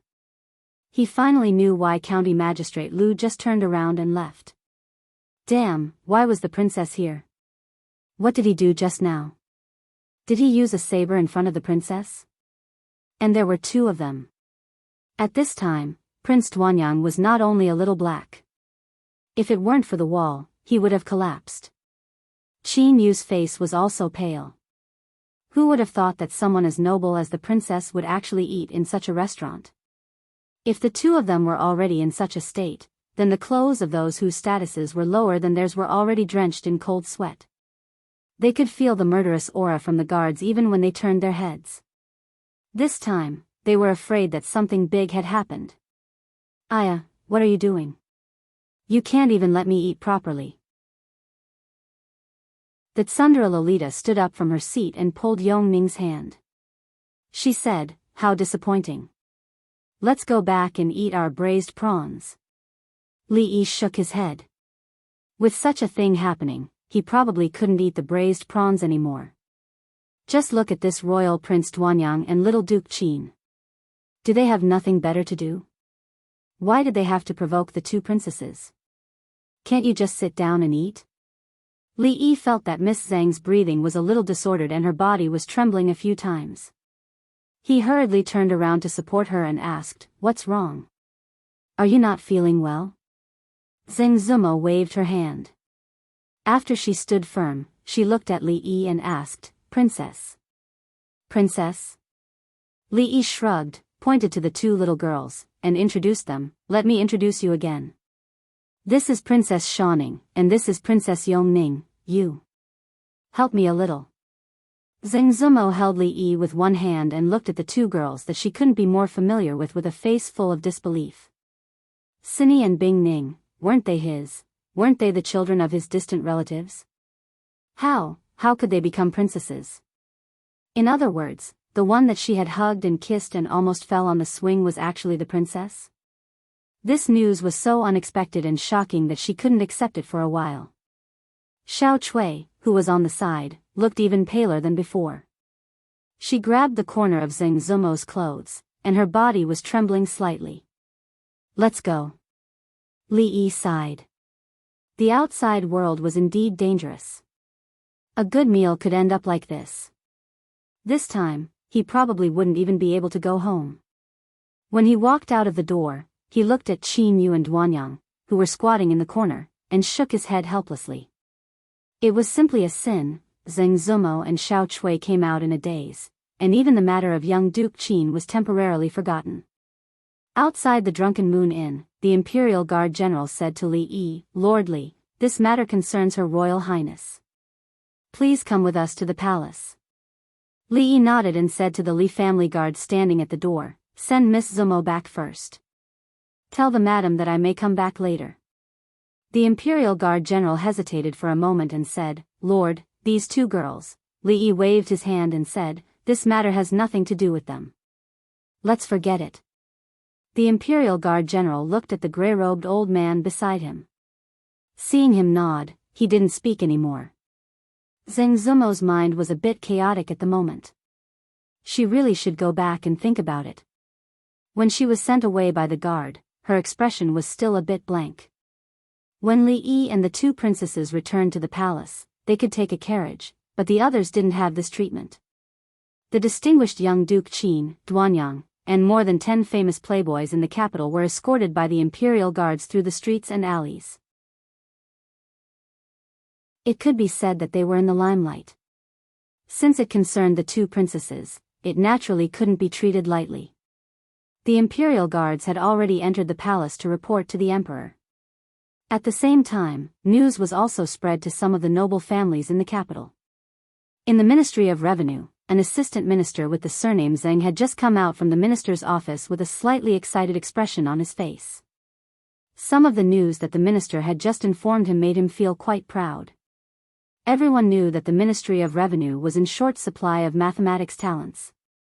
After all the twists and turns, his son had finally entered the mathematics school. If he wanted to work in the Ministry of Revenue in the future, it might be much easier to use his connections. When the king of Shu ascended the throne, the Zheng family, which had suffered a great disaster before, would probably rise again. Thinking of this, his face naturally revealed a trace of a smile. However, this smile did not last for long as a person hurriedly ran in from outside. After seeing him, the person said in a panic, "Lord Zheng, something bad has happened. The young master has been captured by the imperial guards." What? Hearing this, Assistant Minister Zhang's expression changed drastically. He immediately asked, "What is going on? How did he offend the imperial guards?" The person shook his head and said, "This subordinate doesn't know the specifics. I only know that His Majesty is very angry." Including Duanyang, young Duke Qin, and more than 10 young masters of noble families, they are all kneeling in front of the palace gates. His Majesty. His Majesty is very angry? Assistant Minister Zhang's expression became even more terrified. He immediately said, "Prepare the carriage, we're going to the Qin residence." At this moment, there was more than one person who had the same reaction as Assistant Minister Zhang. In the Duke Qin residence, a woman said in a panic, "What? Li Sen has been captured? Master, you have to save Li Sen." Chen Chang's expression was gloomy. After a moment, he strode out of the residence. "Prepare the carriage, I want to enter the palace." In the Qin residence, Minister Qin frowned as he looked at the panicking Assistant Minister Zhang. However, he didn't know what exactly had happened. Not long after, a carriage drove out of the Qin residence and headed in the direction of the palace gates. More than 100 imperial guards escorting more than 10 hedonistic sons through the streets was a shocking scene. The commoners of the capital had never seen such a scene in their entire lives. Within an hour, all sorts of rumors had spread throughout the capital. At the same time, many of the wealthy families and officials' residences were in an even greater uproar. Chapter 541. In the Hall of Diligent Government, Li Yi looked up at Emperor Jing and said helplessly, "Your Majesty, if you look at me like that, I will be embarrassed." Emperor Jing raised his eyebrows and said angrily, "You will be embarrassed?" His words were a bit too much. It was human nature to be embarrassed. Unless one's skin was thick to a certain extent, everyone would have this kind of feeling. Was the old emperor scolding him in a roundabout way? What a heartless guy. Over the past year, he had helped him a lot. Not to mention the matter of Tian Fa, when the people of the Qi kingdom came from far away to humiliate the Jing kingdom, who helped the old emperor to save the face of the Jing kingdom when the Jing kingdom was at a disadvantage. When there was a shortage of mathematicians in the kingdom of Jing, who had spared no effort and stayed up all night to compile teaching materials. Who had spared no effort to cultivate a group of qualified mathematicians. Had they reaped any benefits from this? Besides, when his eldest daughter was besieged by the courtiers, who tried all kinds of ways to help her solve those troubles and recruited a large number of younger brothers, younger sisters. Even his 2 youngest daughters, he had accompanied them for 2 months and played with them. One of them even wanted to rely on him for a lifetime. Was it easy for him? The royal family was a group of ungrateful wolves. Li Yi used his own experience to prove that this sentence was correct. Isn't this a trap you set for them? Emperor Jing stood up and looked at him and asked. Li Yi was stunned and said, I have no grudge against them.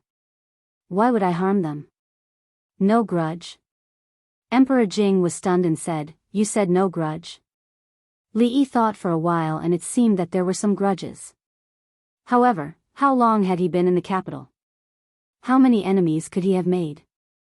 It was nothing more than the king of Shu, the Chui family, the Qin family, the Qin family, Assistant Minister Li of the Ministry of Works, Assistant Minister Zheng of the Ministry of Revenue, the Ministry of Rights.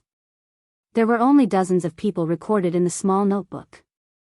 Was it a lot? The reason why he had offended these people was because he wanted to help the old emperor, but now, he was blaming himself instead. He was an ingrate. Li Yi said with some grievance, Your Majesty, you can go and ask. I just took the two princesses out for a meal today. I didn't provoke anyone, but I encountered such a thing. I'm also very helpless. Jing Di looked back at the gray-clothed old man in the corner. The old man nodded helplessly. This time, it was really not County Magistrate Li's fault. The princess left the palace secretly, so she couldn't easily reveal her identity. In addition to hiding the princess's identity, County Uncle Li was really bullied by others this time. This minister of offerings in the palace would naturally not lie to him. Emperor Jing looked at Li Yi with a puzzled expression. Was it really not him who was causing trouble this time? He was indeed a little depressed just now. The two princesses leaving the palace had been hidden from all the courtiers. After this incident, he was afraid that this matter could not be hidden anymore. There would be many people making a big fuss about this matter. He was afraid that he would have a headache for a while. At this moment, seeing Li Yi's expression, he had some doubts about his guess, but he also felt a little guilty. Forget it, forget it. You can go. In order to cover up the embarrassment, Jing Di waved his hand and said. I'll leave. Li Yi sighed and turned to walk out of the hall. His back looked bleak and lonely, which made Jing Di feel a little more guilty. The gray-clothed old man behind him respectfully asked, Your Majesty, Prince Duanyang and young Duke Qin. Jing Di's face turned cold and said coldly, They offended the princess. Let them kneel first. 10 hours later, each of them will be punished with 40 floggings. Let the palace guards execute it. When Li Yi walked out of the palace gate with his hands behind his back, he looked to the side with interest. More than a dozen people were facing the palace wall and kneeling uniformly. It was a different scene. Unfortunately, it was already autumn. If it was 3 months ago, when the summer was the hottest, they would not kneel much. They would just kneel here for 4 hours, and then they could ask someone to collect the corpses. What a pity, what a pity. He sighed. In the distance, Fang was already sitting in the carriage waiting for him. The weather was not hot, but the foreheads of Prince Duanyang, young Duke Qin, and other playboys were full of sweat. No one thought that there were two princesses sitting in that room.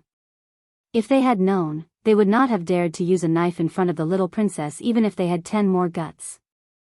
Just now, their lord had been here and was now in the palace asking to see the emperor. This time, it was impossible to kill them, but they were afraid that they would lose a layer of skin. Thinking of County Earl Li, who had been calm from the beginning to the end, everyone could not help but gnash their teeth with hatred. He simply dug a pit in advance, waiting for them to jump into it. From the first time he met young Duke Qin, he had been guiding them step by step. Later, he attacked Prince Duanyang and deliberately angered him. It must be his plan. After sorting out this matter in their hearts, everyone was secretly shocked. This seemingly harmless County Earl Li was really too sinister. After this matter, more than half of the people present listed him as a person who could never be offended in this life. At this time, in the Hall of Diligent Government, a large number of people knelt down. I failed to teach my son well and offended the princess. Please punish me, Your Majesty. An official knelt on the ground and said loudly, I am guilty. There were more than a dozen people kneeling in the hall. At this moment, they all knelt on the ground and said loudly. Prime Minister Qin, who was noble, stood quietly with Prime Minister Shen and did not speak. You have taught a group of good sons.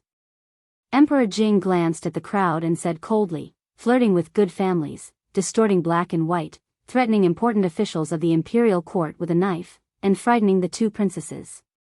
I would like to ask, who gave them the courage to do so? It was rare for His Majesty to be angry. Everyone was silent and did not dare to speak again. Emperor Jing looked at them and said coldly, Are the laws of our Jing kingdom just decorations in their eyes? The officials could only bow their heads and listen to the scolding. Their children had made such a big mistake. It was nothing to be scolded by His Majesty. It would be good if they were scolded, but it would be a big problem if they were not scolded. 40 floggings were personally carried out by the imperial guards. It was estimated that they would have to lie at home for at least 10 days or half a month before they could get up. Of course, this was already His Majesty's mercy for the sake of many of them. Unfortunately, it was said that the boy of the Qin family had just recovered from a serious injury.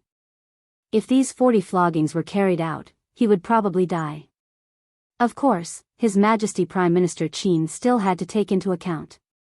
He would not be beaten to death, but at least he would be half dead. After a quarter of an hour, Emperor Jing waved his hand and said, Take him back and discipline him well. If there is a next time, I will not let him off so easily. Thank you, Your Majesty, for your mercy. After hearing the punishment, everyone felt relieved and quickly said. At this moment, an assistant minister of the Ministry of Rights, who had just stood up, suddenly stepped forward and asked, May I ask Your Majesty, why are Princess Shaoning and Princess Yongning not in the palace but in a small restaurant in the capital? As soon as these words came out, the expressions of several people immediately changed. Now that this matter was brought up, had Assistant Minister Chen lost his mind? Emperor Jing raised his eyebrows and said, Princess Yongning is suffering from an illness of loss of her soul. These days, she has been receiving treatment outside the palace. For the sake of her safety, this matter should not be made public. No one could find fault with this reason. Assistant Minister Chen nodded and raised his head to ask, What about Princess Shaoning? Emperor Jing glanced at Assistant Minister Chen and took a sip of the tea on the table. He waved his hand at Changde and asked, How many floggings did I say they should be flogged? Reporting to Your Majesty, 40 floggings. Changde bowed and said. The two princesses have suffered quite a fright this time. 40 floggings is still too little. Change it to 80. Emperor Jing ordered and then turned his head to ask, What did Assistant Minister Chen just say? I have nothing to say. Assistant Minister Chen's expression changed. He gritted his teeth and lowered his head as he spoke. Imperial Father, quickly come and see what our new bracelets are like. Isn't it beautiful? The two princesses who had suffered quite a fright ran in from outside hand in hand. The proud Lolita ran in front of Emperor Jing and waved her hand, her expression extremely proud.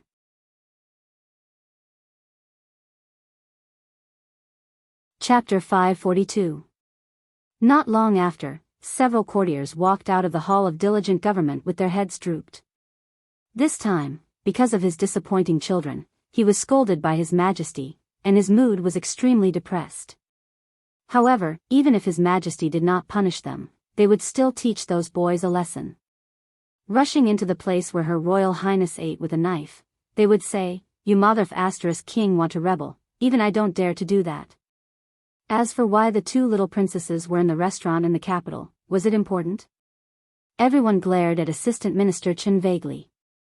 Everyone knew that it was not appropriate for the two little princesses to leave the palace, but he actually mentioned it to His Majesty at this time. Was he stupid? However, His Majesty's reaction just now was far beyond everyone's expectations. His Majesty, how did it become like this? Finally, someone could not help but ask the person beside him with a complicated tone. The Emperor had always actively listened to the reasonable suggestions of the court officials. It was not in accordance with the rules of etiquette to allow the young princess to leave the palace. It was normal for an official from the Ministry of Rights or an imperial censor to bring up this matter, but they believed that if Assistant Minister Chen had said one more word, it wouldn't just be a matter of 80 strokes. How could the once wise and selfless His Majesty, how could he, become like this? This was not the His Majesty they were familiar with. The few of them shook their heads and sighed helplessly. This matter could not be considered as truly over. In the shortest time possible, they had to inform all their close colleagues or the censors that they could not mention the matter of the little princess leaving the palace during the morning court session the next day. 80 floggings was enough. At this time, only Prime Minister Qin was left in the Hall of Diligent Government. Is there anything else, Minister Qin? Emperor Jing looked down and asked him. Your Majesty. Prime Minister Qin opened his mouth. Okay, no need to say more. I understand. Emperor Jing waved his hand and said, I will ask them to be more lenient. However, Qin Yu is the leader of this matter. If I let him go alone, I am afraid the others will not be convinced. He can be spared from death, but he cannot escape punishment. I thank your Majesty. Prime Minister Qin let out a long sigh and bowed deeply. Emperor Jing looked at his back as he left. His back was slightly stooped. He sighed and said, It's time to discipline this child of the Qin family. The people are already complaining about his behavior. Don't let the Qin family's century-old reputation be ruined. Qin Xiang's footsteps paused. There was an unconcealable disappointment on his face. When he stepped out of the hall, his back was even more stooped. There was going to be a lot of excitement in Jingdu today. A few dozen steps away from the entrance of the palace, gongs and drums could be heard, firecrackers were set off, and red flags were fluttering in the wind. There was a sea of people. The black mass of people stretched as far as the eye could see. Below the palace walls, a dozen or so stools were arranged in a row. The famous hedonistic sons of the capital were sprawled on top of them. Shadows of sticks danced in the air as they wailed in pain. After hearing the emperor's decree, the imperial guards had already conserved some of their strength. Otherwise, if they were to really follow the standard military practice of 80 strokes of the cane, none of these hedonistic sons who had their bodies hollowed out by wine and women would be able to return alive. When it came to flogging, they were very experienced.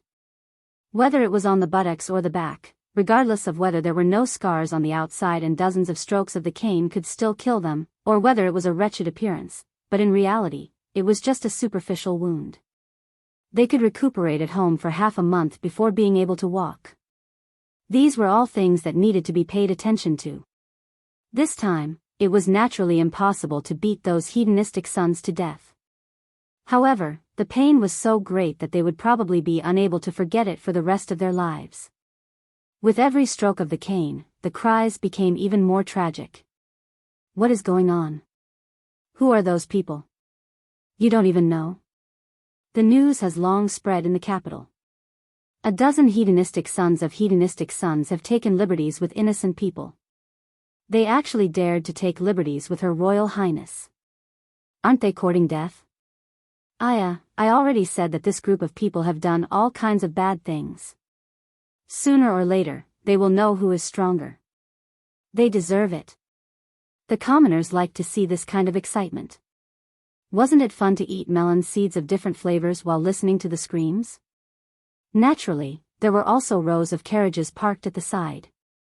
The carriages had soft cushions on them, and the outside of the carriages were pasted with the insignia of various families.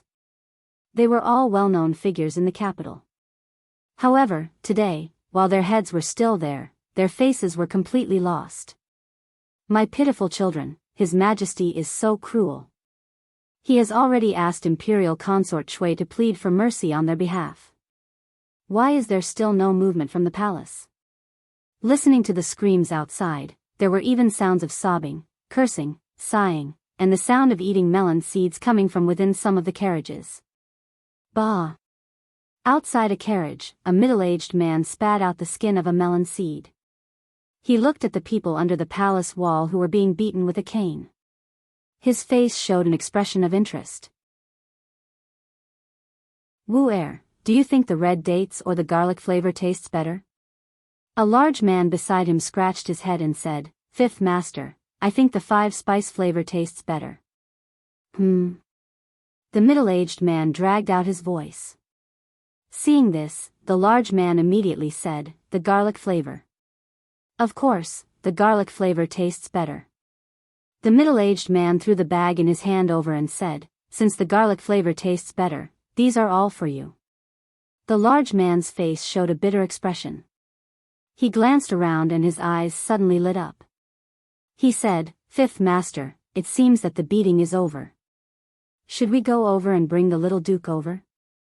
In reality, beside the surrounding carriages, countless figures had already jogged over to the palace wall and carried their young masters back. They had him lie down on the soft cushion that had been prepared in the carriage. That fifth master waved his hand somewhat dispiritedly. 2 men quickly ran over and carried the fainted Chinyu back. When they saw a certain part of his body, even though they were made of iron, they couldn't help but suck in a breath. This was simply beaten to a pulp. Naturally, the 2 of them deeply sympathized with their little duke's experience. The outside world was still too dangerous for the little duke. How good would it be to be grounded at home? At least he wouldn't be beaten into a sieve. Wu Er glanced at the inside of the carriage and covered his eyes. He secretly sighed and said, what a sin. After the few playboys were punished, they were quickly carried back. There was no more excitement to watch. The people also dispersed in disappointment, leaving behind a ground full of melon seed shells. At the entrance of the Hall of Diligent Government, Changde bowed to the woman in the palace dress in front of him and said, Your Highness, please go back. The 2 little princesses were frightened today. His Majesty is comforting them inside. He won't see anyone. After a while, looking at the sky, Concubine Shui estimated that there was already a result outside the palace. Concubine Shui shook her head.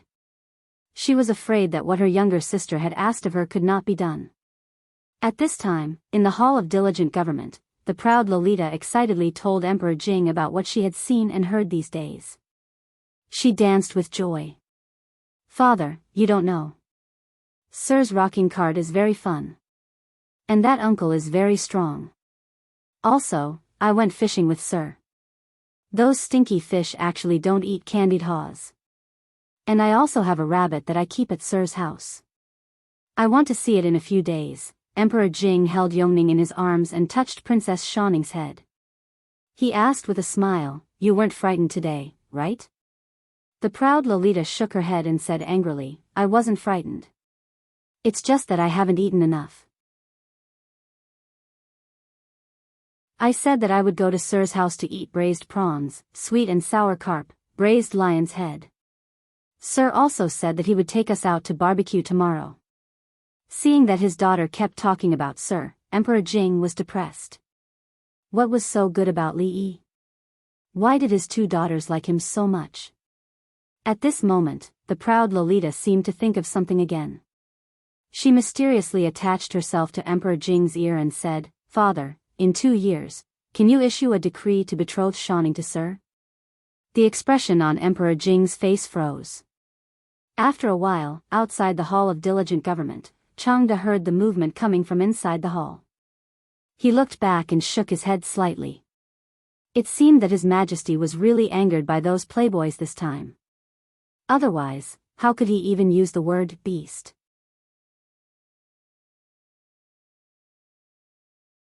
Chapter 543. The maids of the Li family were discussing in the yard which young master had his buttocks smashed in front of the palace gate yesterday. They didn't know whether they had eaten a bear's heart or a leopard's gall. It was fine if they bullied good people in daily life, but now they even dared to flirt with Her Royal Highness. They deserved to be beaten to death. Xiao Huan was usually very interested in the gossips in the capital, but today, she had a bitter face.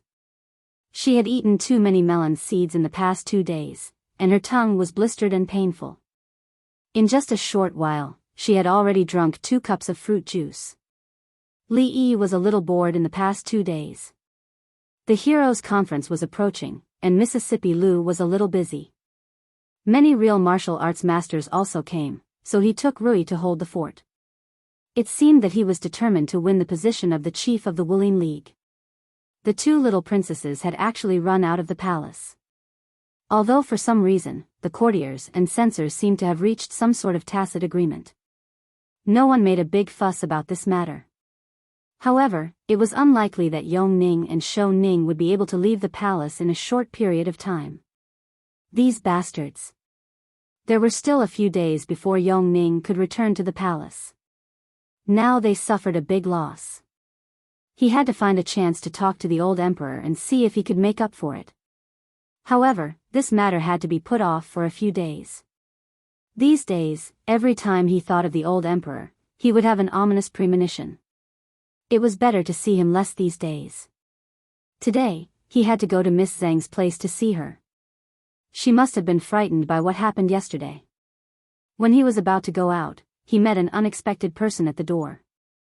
County Magistrate Lu smiled and cupped his hands, saying, "Thank you, Lord Li. If it weren't for you yesterday, I'm afraid I would have been in danger." Speaking of which, half a year ago, it was Li Yi who called himself this official. In less than a year, their positions had been reversed. "Someone, bring the gift here."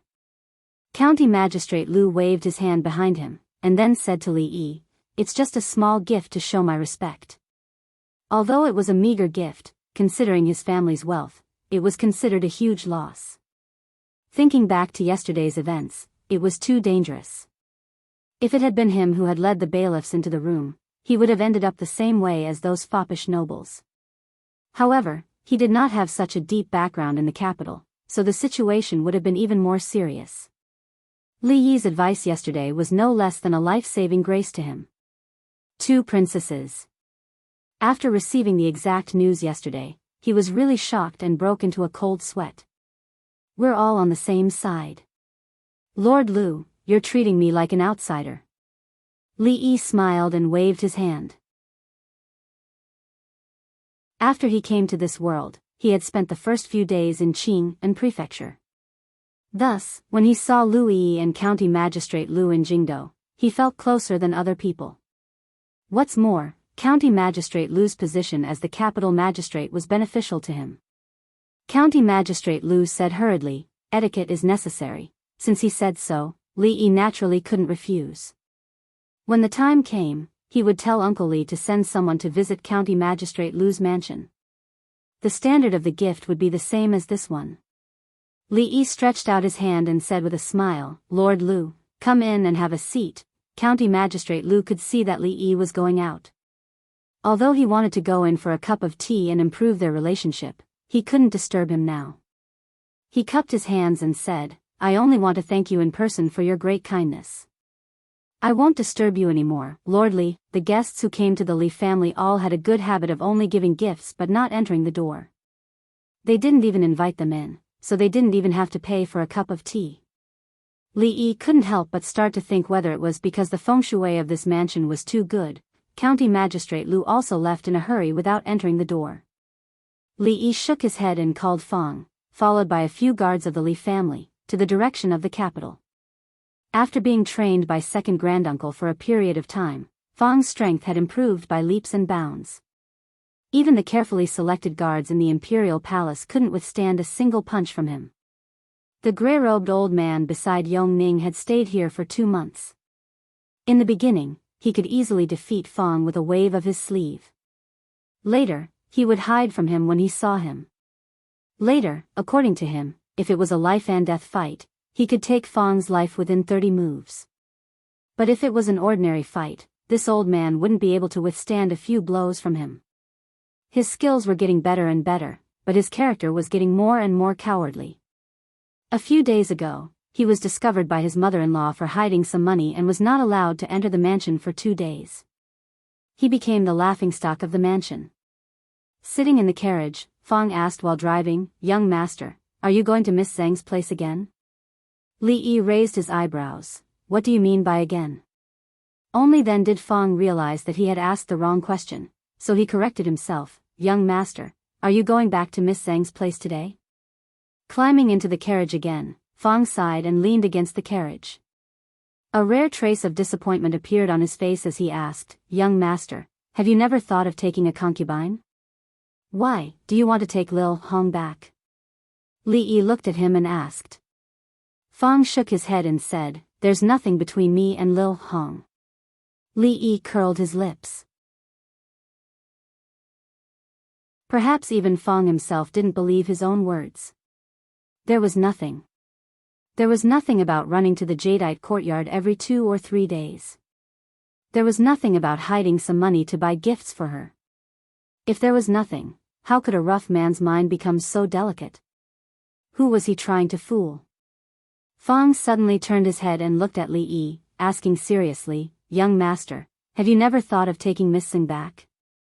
And that Miss Ruoqing, I don't believe that you can't tell that they like you. Li Yi's expression froze. Rui still had a knot in her heart that she couldn't get over. Although she said so, if he really did that, what kind of position would he put her in? Although it was uncertain what would happen in the future, based on the current way of getting along, it was the most important. He looked up at Fong. This wasn't important. What was important was this guy really Fong? Although his memory of old Fong was no longer limited to the simple and honest man who gave them the pheasants that he had hunted with great difficulty and gave them to his family, the man in front of him looked like he had experienced the vicissitudes of life, worry, wisdom, and a certain emotion that seemed to have settled after seeing through the affairs of the world. Was this really old Fong? Fong, you've changed. Li Yi looked at him for a long time and said with a sigh. Young master, people will change. Fong looked at him and said, you will change, I will change, eldest miss will change, second miss will also change, all of us will change. At this moment, Fong was very much like a philosopher. Li Yi suddenly felt that he had underestimated Fong, underestimated everyone. Young master, don't talk, let me be alone. Li Yi waved his hand, his voice was indescribably tired. Li Yi always came to this small courtyard during the day, so he couldn't see Ruoqing very often. But Miss Zhang was always there. As the chief designer, she only needed to draw in the room, so she didn't have to run around. Today, she wasn't in the room, but sitting at the stone table in the courtyard, staring at the swing under the tree in a daze. Li Yi let out a sigh and sat opposite her. Zheng Zumo looked up at him and didn't say anything. Fong, this bastard, made me think about life with just a few words, but I went to the Jade Courtyard to talk about life with Little Red. After a moment of silence, Li Yi felt the atmosphere was a little awkward, so he looked at Miss Zhang and said, how about, you sing a song? Zheng Zumo had learned a lot of new songs these days, which were all taught by Yong Ning. Maybe she also felt the atmosphere was a little awkward, so she asked, what do you want to sing? Li Yi bowed his head and thought for a moment. After a moment, he looked up at her. How about 18 touches?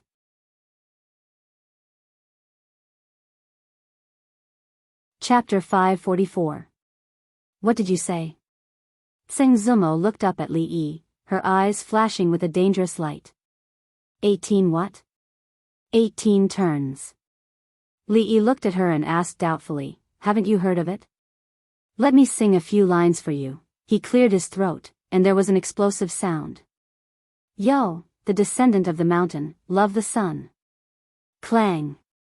In the kitchen, Xiao Chui, who was washing the dishes, was scared out of her wits by the sudden shout outside. The bowl she had just washed fell to the ground and shattered. In the courtyard, Zheng Zumo's face darkened. Before Li Yi sang the next line, she decisively covered his mouth. This is a folk song from our hometown. It seems a little wild and not suitable for you to sing. Li Yi gasped. He was almost choked to death by her just now. Isn't your hometown in Qing'an Prefecture? Zheng Zumo glanced at him. I'm talking about the hometown in my dream. Oh, that's not important. Li Yi waved his hand and said, how about I teach you 2 songs from my hometown? One is called The Most Dazzling Ethnic Style, and the other is called Little Apple. Listen to it, it's quite nice. This time, Li Yi's mouth was covered before he could even make a sound. He was a little regretful. If the middle-aged women in this world also danced in the square, he would definitely build a few more big squares in the capital for free. Zheng Zumo looked at him and asked with some anger in her tone, Didn't you say that Cindy and Bing Ning are the children of your relatives? The two little girls were gone, and Miss Zheng was not even willing to sing. It was time to reflect on herself. Yes, the surname Li is one family in the world. Within 500 generations, there must be some relatives. Li Yi thought this explanation was perfect. Zheng Zumo glared at him again. After coming back yesterday, she recovered from the shock and thought about it carefully. Naturally, she could understand why Li Yi had concealed their identities. But yesterday in the Drunken Moon Tower, she was really scared, and naturally had some complaints about him. Xiao Chui did not even dare to sleep alone last night. She spent the whole night asking her if they would be arrested because she had pinched the princess's face. Would they punish her for being disrespectful? Of course, there were other reasons for her anger. Xine.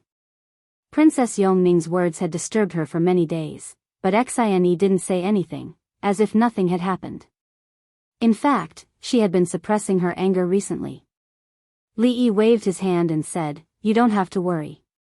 The princess is not that scary. She will still be the same as before. Just pretend that you don't know anything about this." Ordinary people had a natural fear of the royal family. If they were to be punished for being disrespectful to the royal family, then even if they had a few hundred heads, it would not be enough to chop them off. Instead of worrying about this, it was better to worry about whether that damn pervert Qin Yu would secretly play some tricks. But thinking about it, it was not very likely. He heard that in front of the palace gate yesterday, he was beaten unconscious on the spot. Li Yi guessed that the old emperor had held back. Otherwise, the Qin's residents would be preparing for a funeral today. As for the other good-for-nothings, including that royal Prince Duanyang, they wouldn't be able to do anything for the next 10 days to half a month. Now that they had all been dealt with, it was likely that the capital would be much quieter in the near future.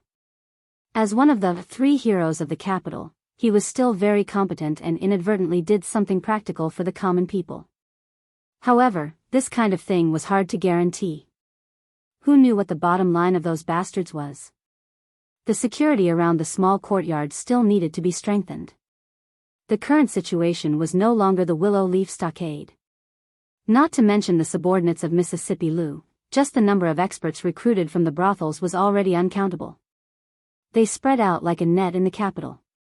As long as one side made a move, countless people would gather in a short period of time.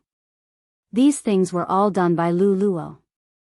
He was familiar with the Jianghu and had a high prestige. In addition, he alone accounted for more than 90% of the intelligence of the 2 brothers. He could be said to be extremely intelligent and rarely made mistakes. All the affairs were arranged in an orderly manner.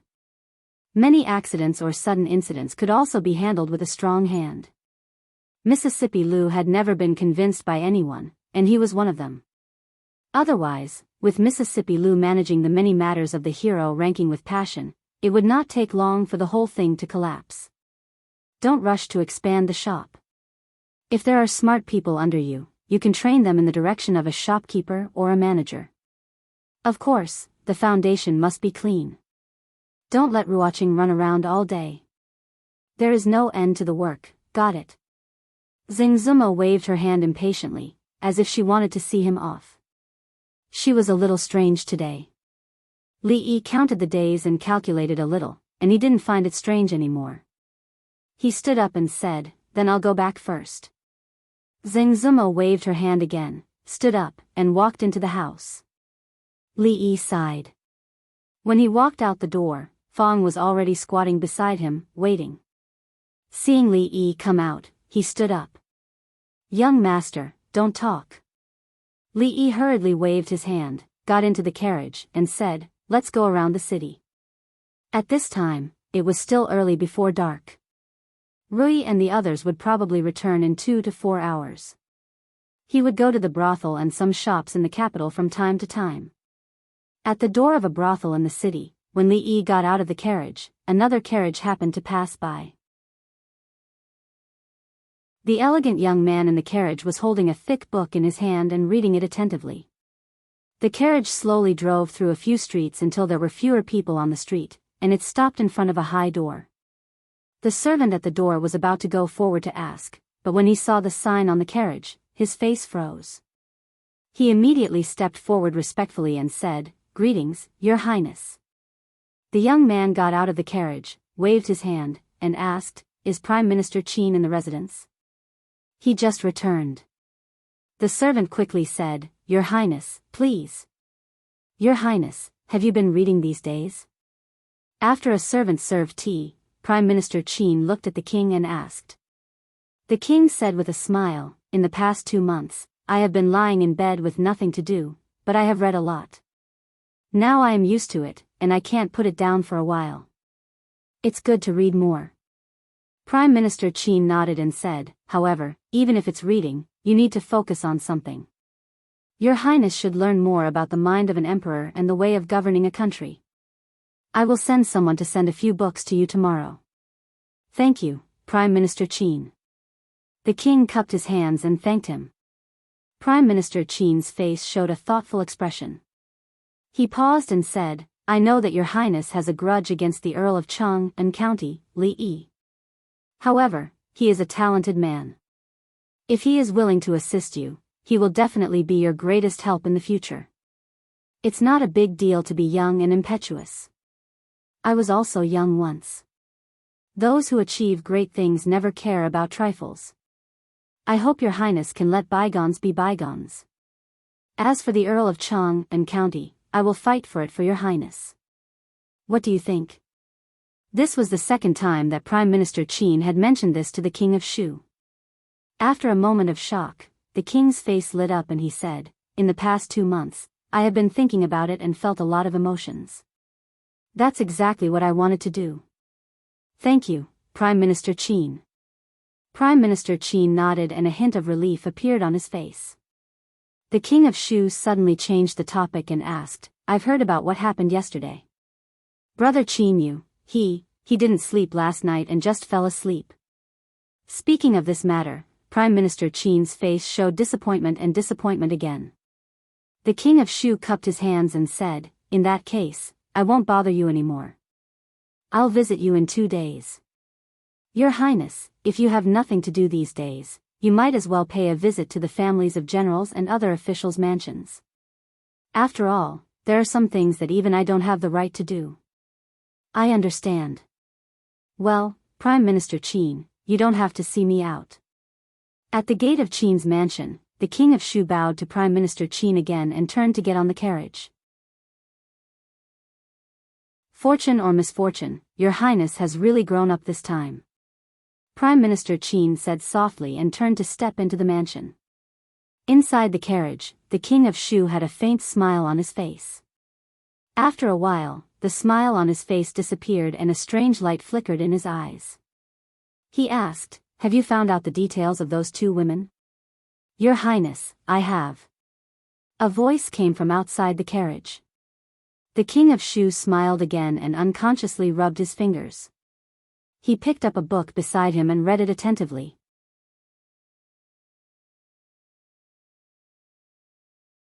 Chapter 545. Every time he planned to go to the palace, he would have a bad feeling in his heart. Therefore, Li stayed at home for the past few days. As he sat on the stone bench in the courtyard thinking about life, his eyes were suddenly covered by someone from behind. "Guess who I am?" A strange voice came from behind him. Xiao Huan was not that naughty, Rui would not do such a childish thing, and Mississippi Lu was even more so. Although she purposely pinched her throat, it was not hard to tell that the little devil who had been tormenting him for 2 months was here again. "Let me guess, is it Xiao Huan?" "No," the voice behind him said proudly. "Then is it Duanwu?" Li said again. "Guess again." The arrogant Loli was obviously very proud of herself. This time she did not even try to hide her voice. "Li Bingning, what did you touch with your hand?" Li moved her hand away and asked while rubbing his eyes. "I didn't touch anything." The arrogant Loli said in surprise, "It's just that my mother caught a cold last night, so I just made a bowl of ginger soup for her." "How did you know it was me?" The arrogant Loli was really his nemesis, Li thought as he washed his eyes with water. Using ginger to make people cry was a common method used by the newcomers in the brothel who had no acting skills. Li Yi guessed that the ginger that the arrogant loli used to make the ginger soup today must be very old. While Li Yi was washing his eyes, the arrogant loli was playing with the rabbit that she had caught with her own hands with a vegetable leaf. At this time of year, it was really a luxury to feed the rabbit with vegetables. Fortunately, the greenhouse was built earlier this year, so he would not have to eat dried vegetables for the whole winter. I talked to my father a few days ago. The arrogant loli suddenly said while holding the rabbit. What did he say? Li Yi also asked casually. Li Yi guessed that it was to allow her to leave the palace as she pleased. The old emperor did not put on any airs and did not act like an emperor at all. He was even more indulgent towards the arrogant Lolita. Li Yi was afraid that he would suffer in the future. The proud Lolita said proudly, I'll tell my father and ask him to betroth me to you in a few years. Clang! Because his hand moved too much, the copper basin fell to the ground. Li Yi's clothes and shoes were all wet. What did you say? He asked again, afraid that he had misheard. I'll ask my father to betroth me to you. The proud Lolita said confidently. Li Yi stood in the courtyard and couldn't help but swallow a mouthful of saliva. He finally knew where that ominous premonition of the past few days came from. He looked at the palace guards and the grey-robed elder standing outside the courtyard. He wondered if he could make it in time if he ran now. The precocious young lady was very dangerous. Li Yi suddenly lost his sense of security. If she said something even more outrageous in front of the old emperor, he was afraid that he would really have to run. He sighed, picked up the copper basin, and walked into the house. He waved at the proud Lolita and said, Shawning, come over here. Teacher wants to talk to you about something. The proud Lolita left. Before she left, she said that she would come back to see her rabbit in a few days. She also reminded Li Yi that he still owed her a roasted meat. He would make it up to her next time. She was almost gone. Why would he eat roasted meat? Li Yi felt that one day he would be tricked by the proud Lolita to death, unknowingly. At this moment, Fang walked in from outside.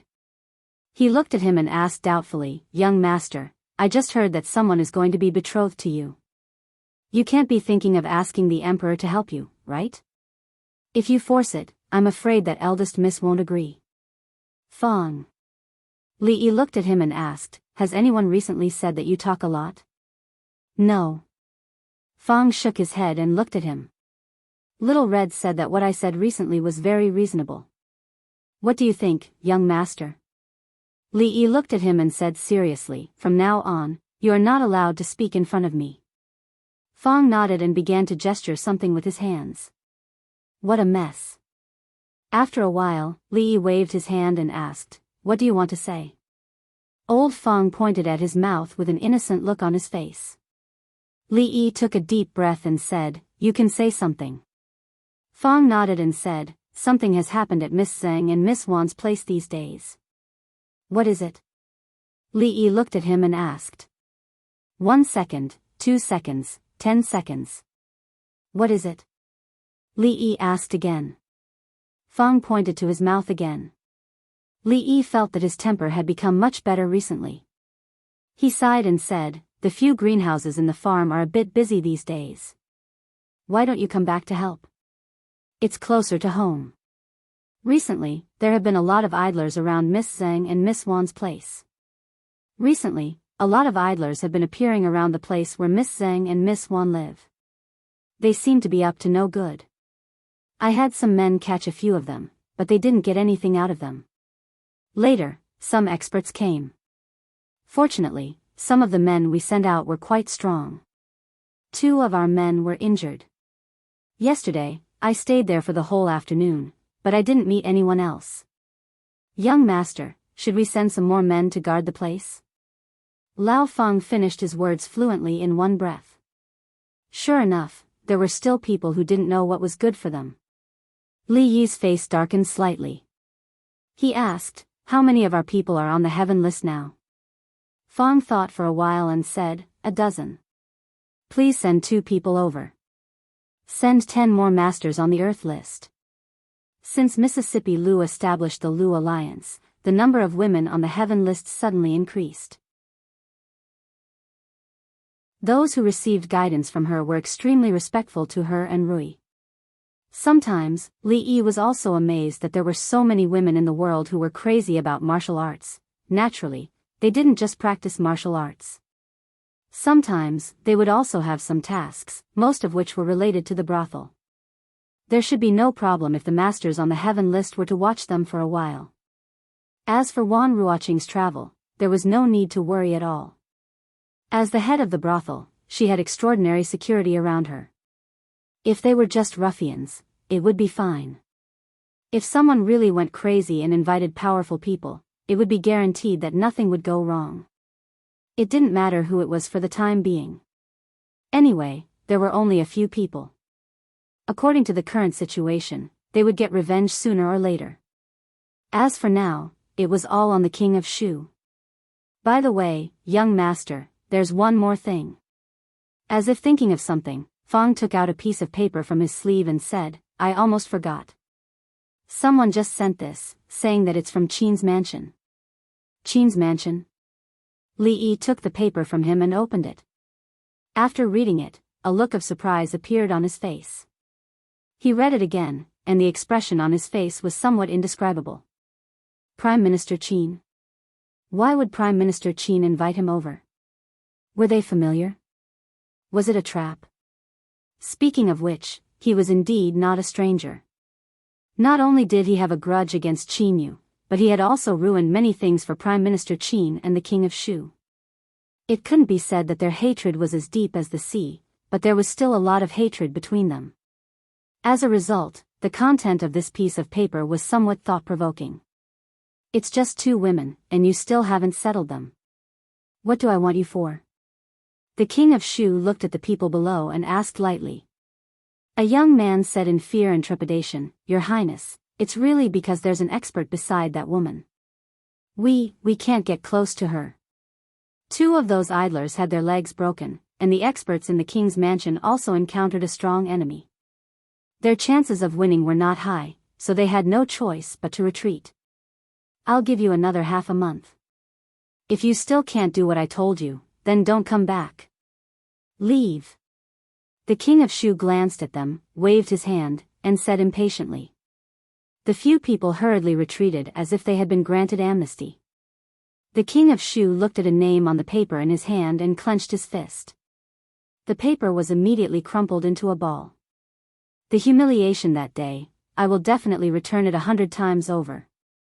A suppressed and gloomy voice came from the hall, and then there was no more sound.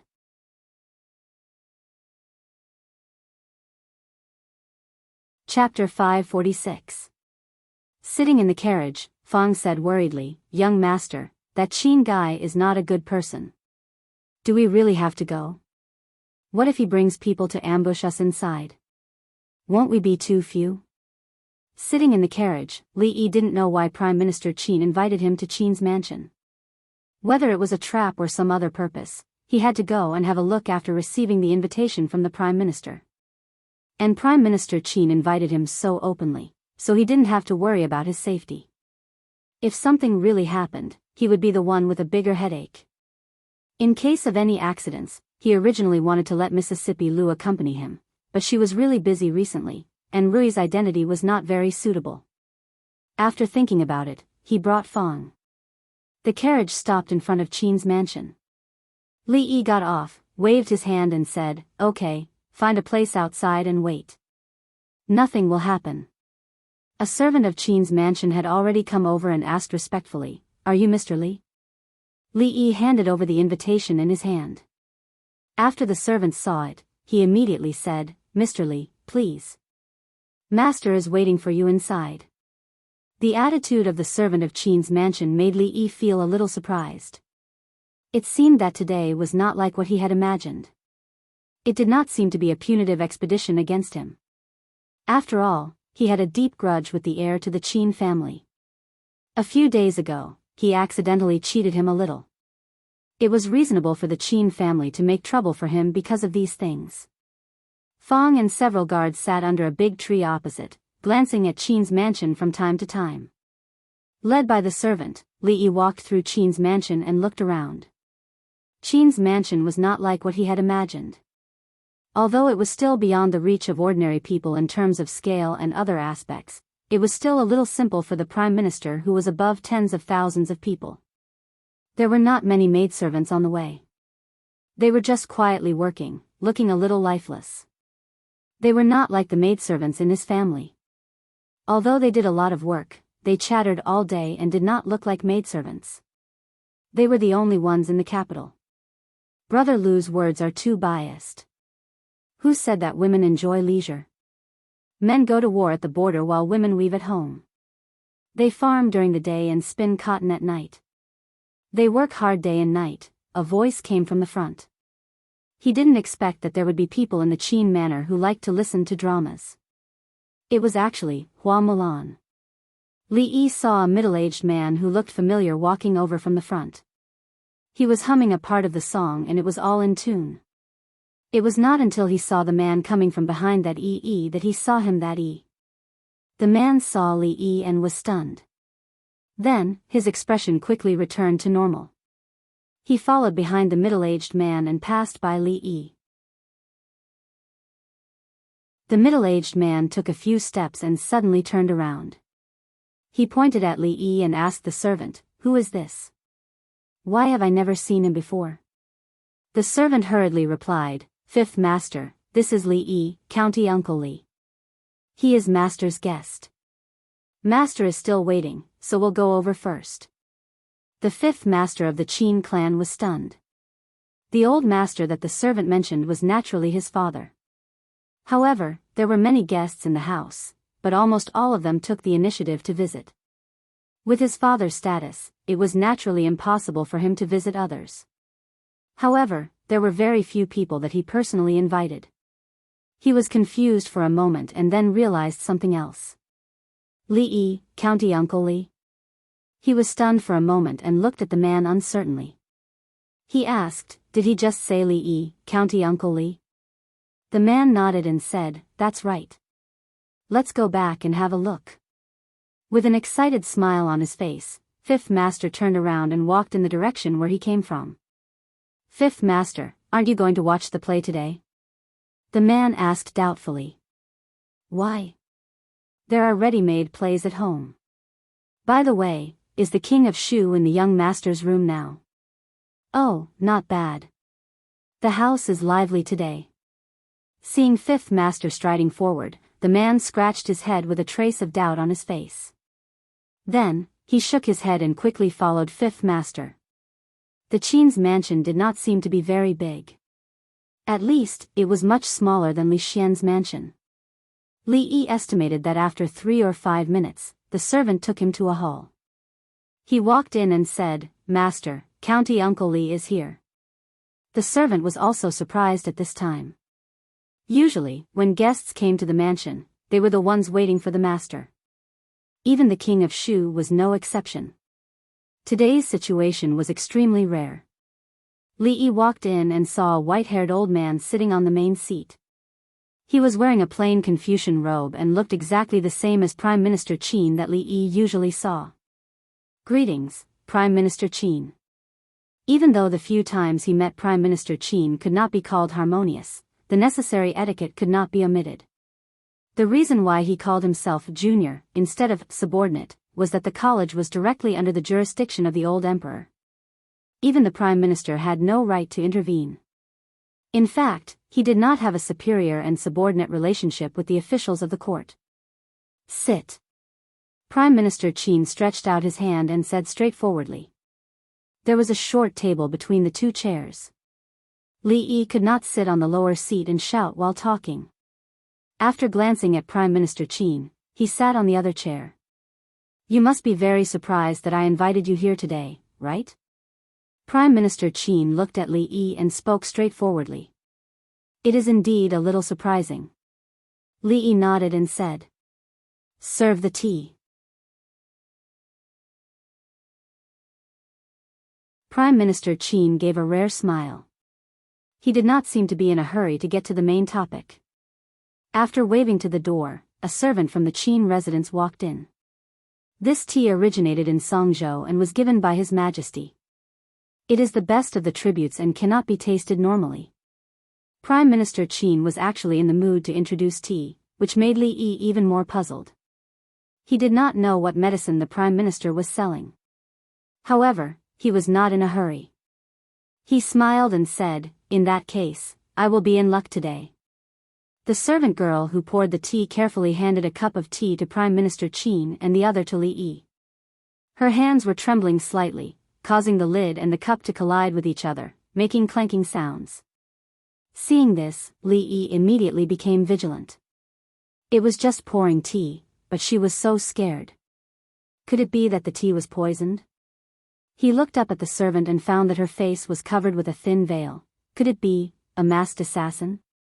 As Li Yi thought of this, he held the chair with one hand. Prime Minister Qin frowned and asked in a low voice, "What's the matter?" "Master, I'm not feeling well," the servant said with a trembling voice. Prime Minister Qin's face eased and said, "Since you're not feeling well, go back to your room and rest.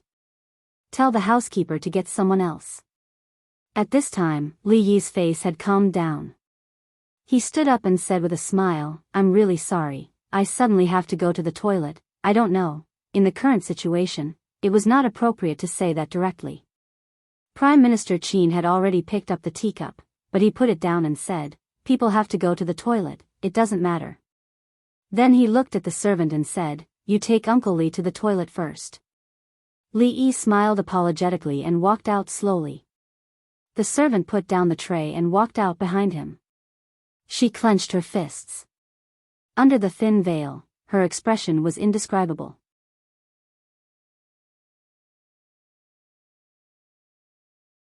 Chapter 547. A few steps behind Li Yi, the veiled maid lowered her head and said in a low voice, "Uncle Li, the toilet is in front. Why are you here?" Li Yi turned around and looked at her. The maid's body trembled slightly, and her voice was a little panicked. "Uncle Li, I don't know what you're talking about.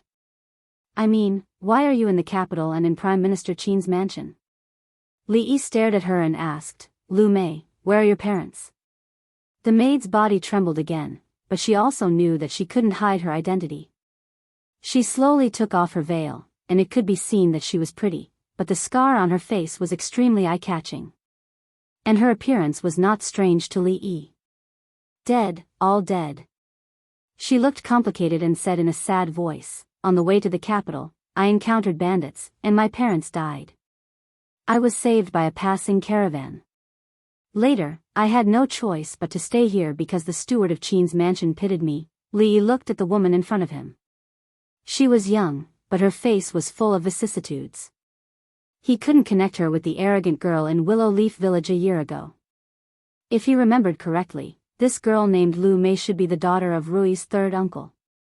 When she was in Willow Leaf Village, she didn't get along with Xiao Huan and the others, but it was mostly expressed in words of dissatisfaction and cynicism. Naturally, there was no deep hatred between them. Later, because of the matter of the Lulan gang, Rui's uncles took money from their families, left Willow Leaf Village, and settled down in their own homes in order to avoid trouble. It was strange that after that day, Li Yi never saw them again until he saw Lu Mei here. In that case, third uncle and third aunt were no longer in this world. When Li Yi recalled, he could only remember that third uncle was a skinny man who didn't talk much and seemed to be afraid of his wife. Third aunt was quite powerful. She could stand at the door and argue with second aunt for an hour without losing. But now, too many things had happened in this 1 year. To him, these were all very distant memories. The enmity with the Lu clan had been reduced to dust a long time ago. Li Yi looked at her, thought for a moment, and asked, "What are your plans for the future?" "Plan?" A smile appeared on Lu Mei's face, but it was uglier than crying. I'm already like this, what other plans can I have? I'm pretty good right now." Li Yi looked at her again, shook his head, and walked back the way he came. Lu Mei turned around. Even after his figure disappeared, she stood there for a long time, her face ashen. She could still remember that one day about a year ago, when her mother came back from outside, she didn't seem very happy. Later, she learned that Sister Rui snatched a husband from outside, which ruined some of their plans. She remembered that her mother had been thinking about their 2 acres of land for a long time. In the beginning, she had seen the husband of the stronghold a few times. Her impression of him was that he was thin and weak, but he was very handsome. At that time, she sometimes thought that she wanted to marry someone like him, who looked comfortable and different from the other people in the village, but he had to be rich. Later, she gradually realized that the scholar was amazing. He could write poems, teach, and earn money. Everyone said that Sister Rui found a treasure. At that time, she was actually a little envious. Later, when he sold candied haws, the family also sold candied haws. Later, he became the county magistrate, and the situation in Willow Leaf Village changed. Later, she left the village with her parents and went to a neighboring county. After settling down, she didn't deliberately ask for news there. Later, she made some money selling candied haws and wanted to come to Jingdo to live with her relatives and continue the candied haws business. Who would have thought that something like that would happen on the road? Later, that relative also, during those days, she suffered a lot before she came to the Qin family. Finally, she had a place where she could shelter herself from the wind and rain. Although she was often ordered around, she didn't ask for anything now. She had once thought about marrying a handsome young man, but this thought hadn't appeared in a long time. Then, she heard some news. The Count of Chang'an, the emperor's favorite, one of the 3 heroes of Jingdo, had defeated the people of the Qi kingdom. Even her little duke had suffered a lot at his hands. Every time she thought of this, her heart would become somewhat complicated. If they hadn't left that day, would things have been different? However, there were no ifs in this world. She touched the scar on her face, put on her veil again, and silently left with her head down. Meeting Lu Mei in Qin Manor was beyond Li Yi's expectations. She could be considered an old friend. If Rui, or Xiao Huan learned of this news, he didn't know what they would do. The old grievances of the past were not worth mentioning now. However, this was Qin Manor. If he acted too special toward her, it would not be a good thing for her. Right now, this was all he could do. When he walked back, he coincidentally ran into a servant of Qin Manor and asked him for directions. Only then did he realize that he had gone the wrong way. He walked back another 30 to 50 feet and disappeared behind a moon door. "Miss May?" The man who had led the way scratched his head and nodded slightly. "Wu Er, why aren't you done yet?" A voice came from nearby. Wu Er hurriedly replied, I'm coming." He glanced in a certain direction, turned around, and ran over with quick steps. "I've made Prime Minister Qin wait a long time."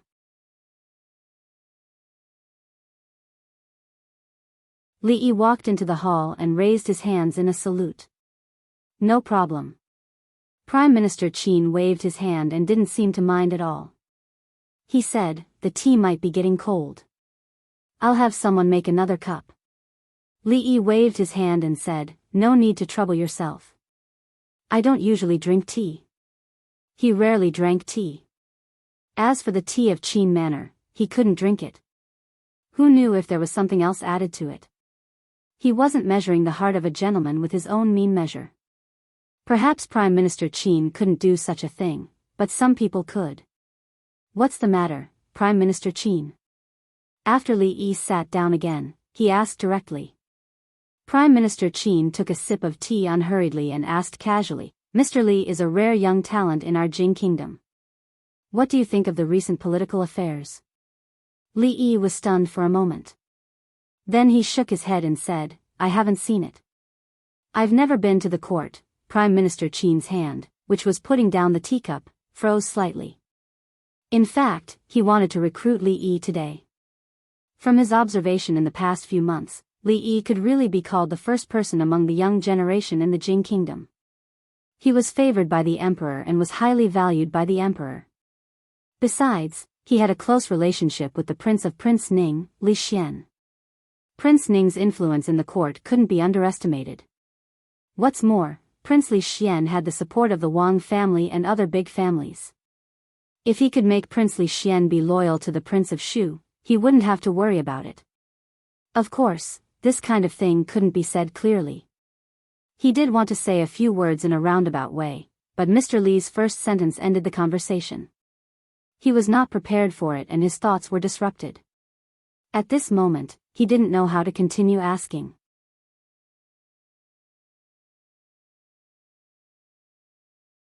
Chapter 548. In a room of an exquisite small building in Qin's mansion, Qin Yu was lying on a bed covered with several layers of brocade quilts. A certain part of his body was wrapped with white cloth, and his face was extremely pale. He had just recovered from a serious illness, and he was beaten 80 times. Although he did not lose his life, this time he might need to recuperate for a few days. I didn't expect. He shook his head and said in a weak voice, I didn't expect His Majesty to indulge him to such an extent that he could even take 2 little princesses out of the palace. It's not an injustice to lose this time. King Shu on the side had a deep understanding of this. Last time, he lay in the palace for 2 months, while the other side was as free and unrestrained as ever outside the palace. Sometimes he even wondered who was the biological son of his father, himself or Li Yi.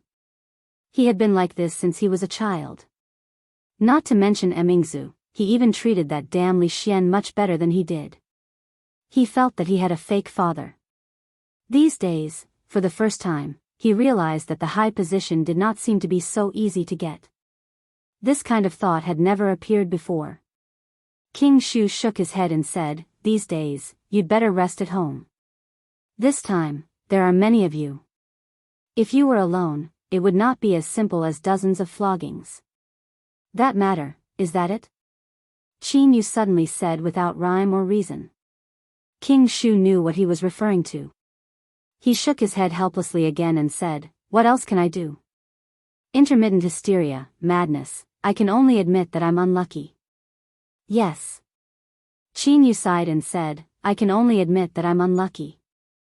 They had been together since childhood, so they naturally knew each other's temperament. They looked at each other and had a tacit understanding. The position of Crown Prince? Li Yi said in surprise, Of course, this matter has to be decided by His Majesty. It's better for us, foreign officials, to stay out of it.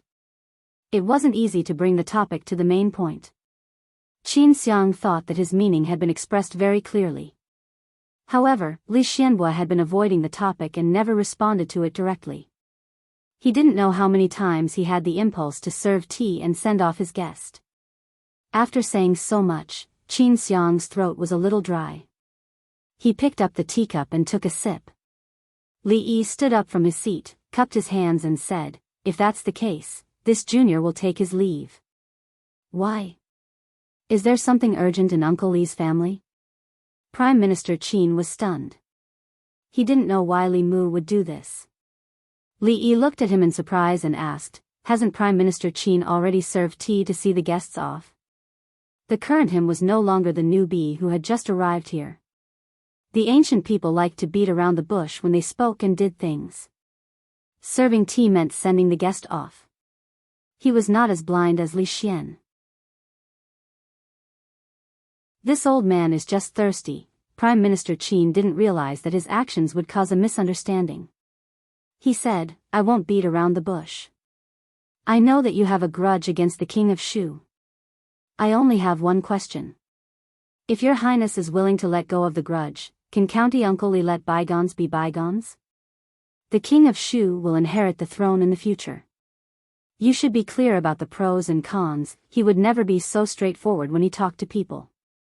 However, if he continued to talk in the way just now, he was afraid that there would be no result even when it was dark. However, he didn't have the patience to wait any longer. In fact, just now Li Yi had roughly guessed why Prime Minister Qin called him here today. However, was he sure that the King of Shu was willing to let go of the grudge? If that guy had such a mind, things wouldn't have gotten to this point. If he really became the emperor, would there be a way for him and others to live? Since he took action in the palace that day, there had been no way out. Naturally, it was impossible for him to turn back. Either he lived or the king of Shu died. There was no second possibility. Li Yi sighed and pointed to his head. He said, "Prime Minister Qin, you know that sometimes I can't control myself, especially when I see the king of Shu. I don't know when my hysteria will act up. If I hurt the king of Shu again, I'm afraid that His Majesty will see my head. The court officials won't agree either.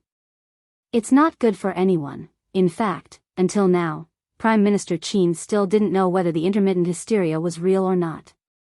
After all, if there was no illness, a normal person wouldn't do something like beating a prince in the palace under the watchful eyes of the public. However, in this world, was there really such a magical illness? Or was the king of Shu and him born to oppose each other? The judgment of the Imperial Physician Bureau could not be false. After all, Li Yi had just arrived in the capital. It was impossible for him to control the Imperial Physician Bureau so quickly and make an imperial physician say something that deceived the emperor. If this was true, then he was too powerful. Prime Minister Qin frowned and asked, "This hysteria, how did you get it?" Li Yi sighed faintly. He said, "It's a long story. Everything starts from that winter 10 years ago. The king of Shu walked out of Qin Yu's courtyard, looked back, and then turned to leave. The reason why Qin Yu fell into this situation was caused by Li Yi. Even his current predicament couldn't escape from him. However, now that he was getting stronger, he was valued by the emperor father, the eldest princess, Li Xian, and the family of generals. As long as he didn't ascend the throne, he couldn't do anything to him. Although he didn't want to admit it, it was a fact. He could influence some things in the court, but for him, who wasn't in the court at all, it was not worth mentioning. As for small fights in private, it wouldn't hurt the foundation, and there was a high possibility that it would be exposed. Naturally, he wouldn't do it easily. Coincidentally, he found out that the girl had a close relationship with him. If something happened to her, Li Yi would naturally not be happy, but he would be happy. However, he was depressed to find out that he could not even complete such a small task, which made him feel even more depressed. As he was thinking about these things, he suddenly felt a pain in his chest when he turned a corner in a long corridor. He looked down and saw the maid who accidentally bumped into him. He slapped her and said coldly, "Lowly maid, don't you have eyes?" If this was in the king of Shu's mansion, such a servant would have been dragged out and beaten. However, this was the Qin's mansion, so he naturally had to restrain himself. The maid was wearing a thin veil on her face. After the slap, the veil fell off, revealing a scar on her face. Seeing this, the king of Shu felt even more disgusted. Sorry. The maid covered her face and kept apologizing.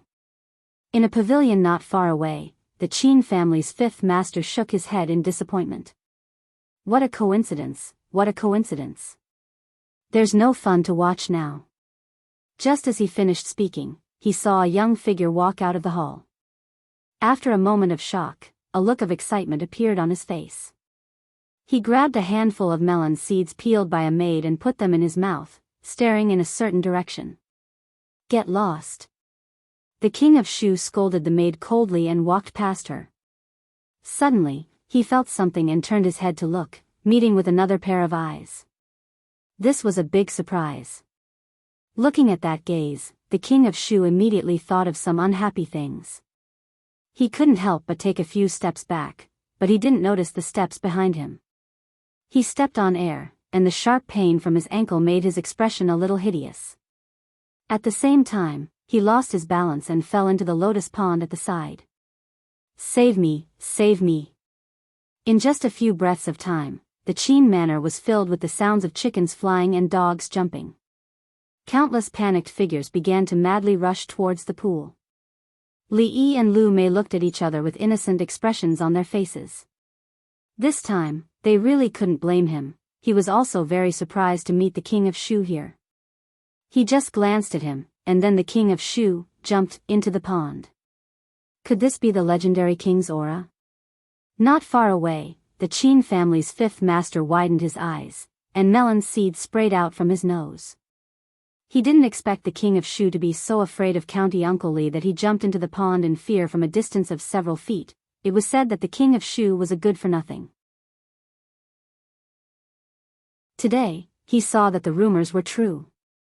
You're tuning into the Journey of the Soul YouTube channel.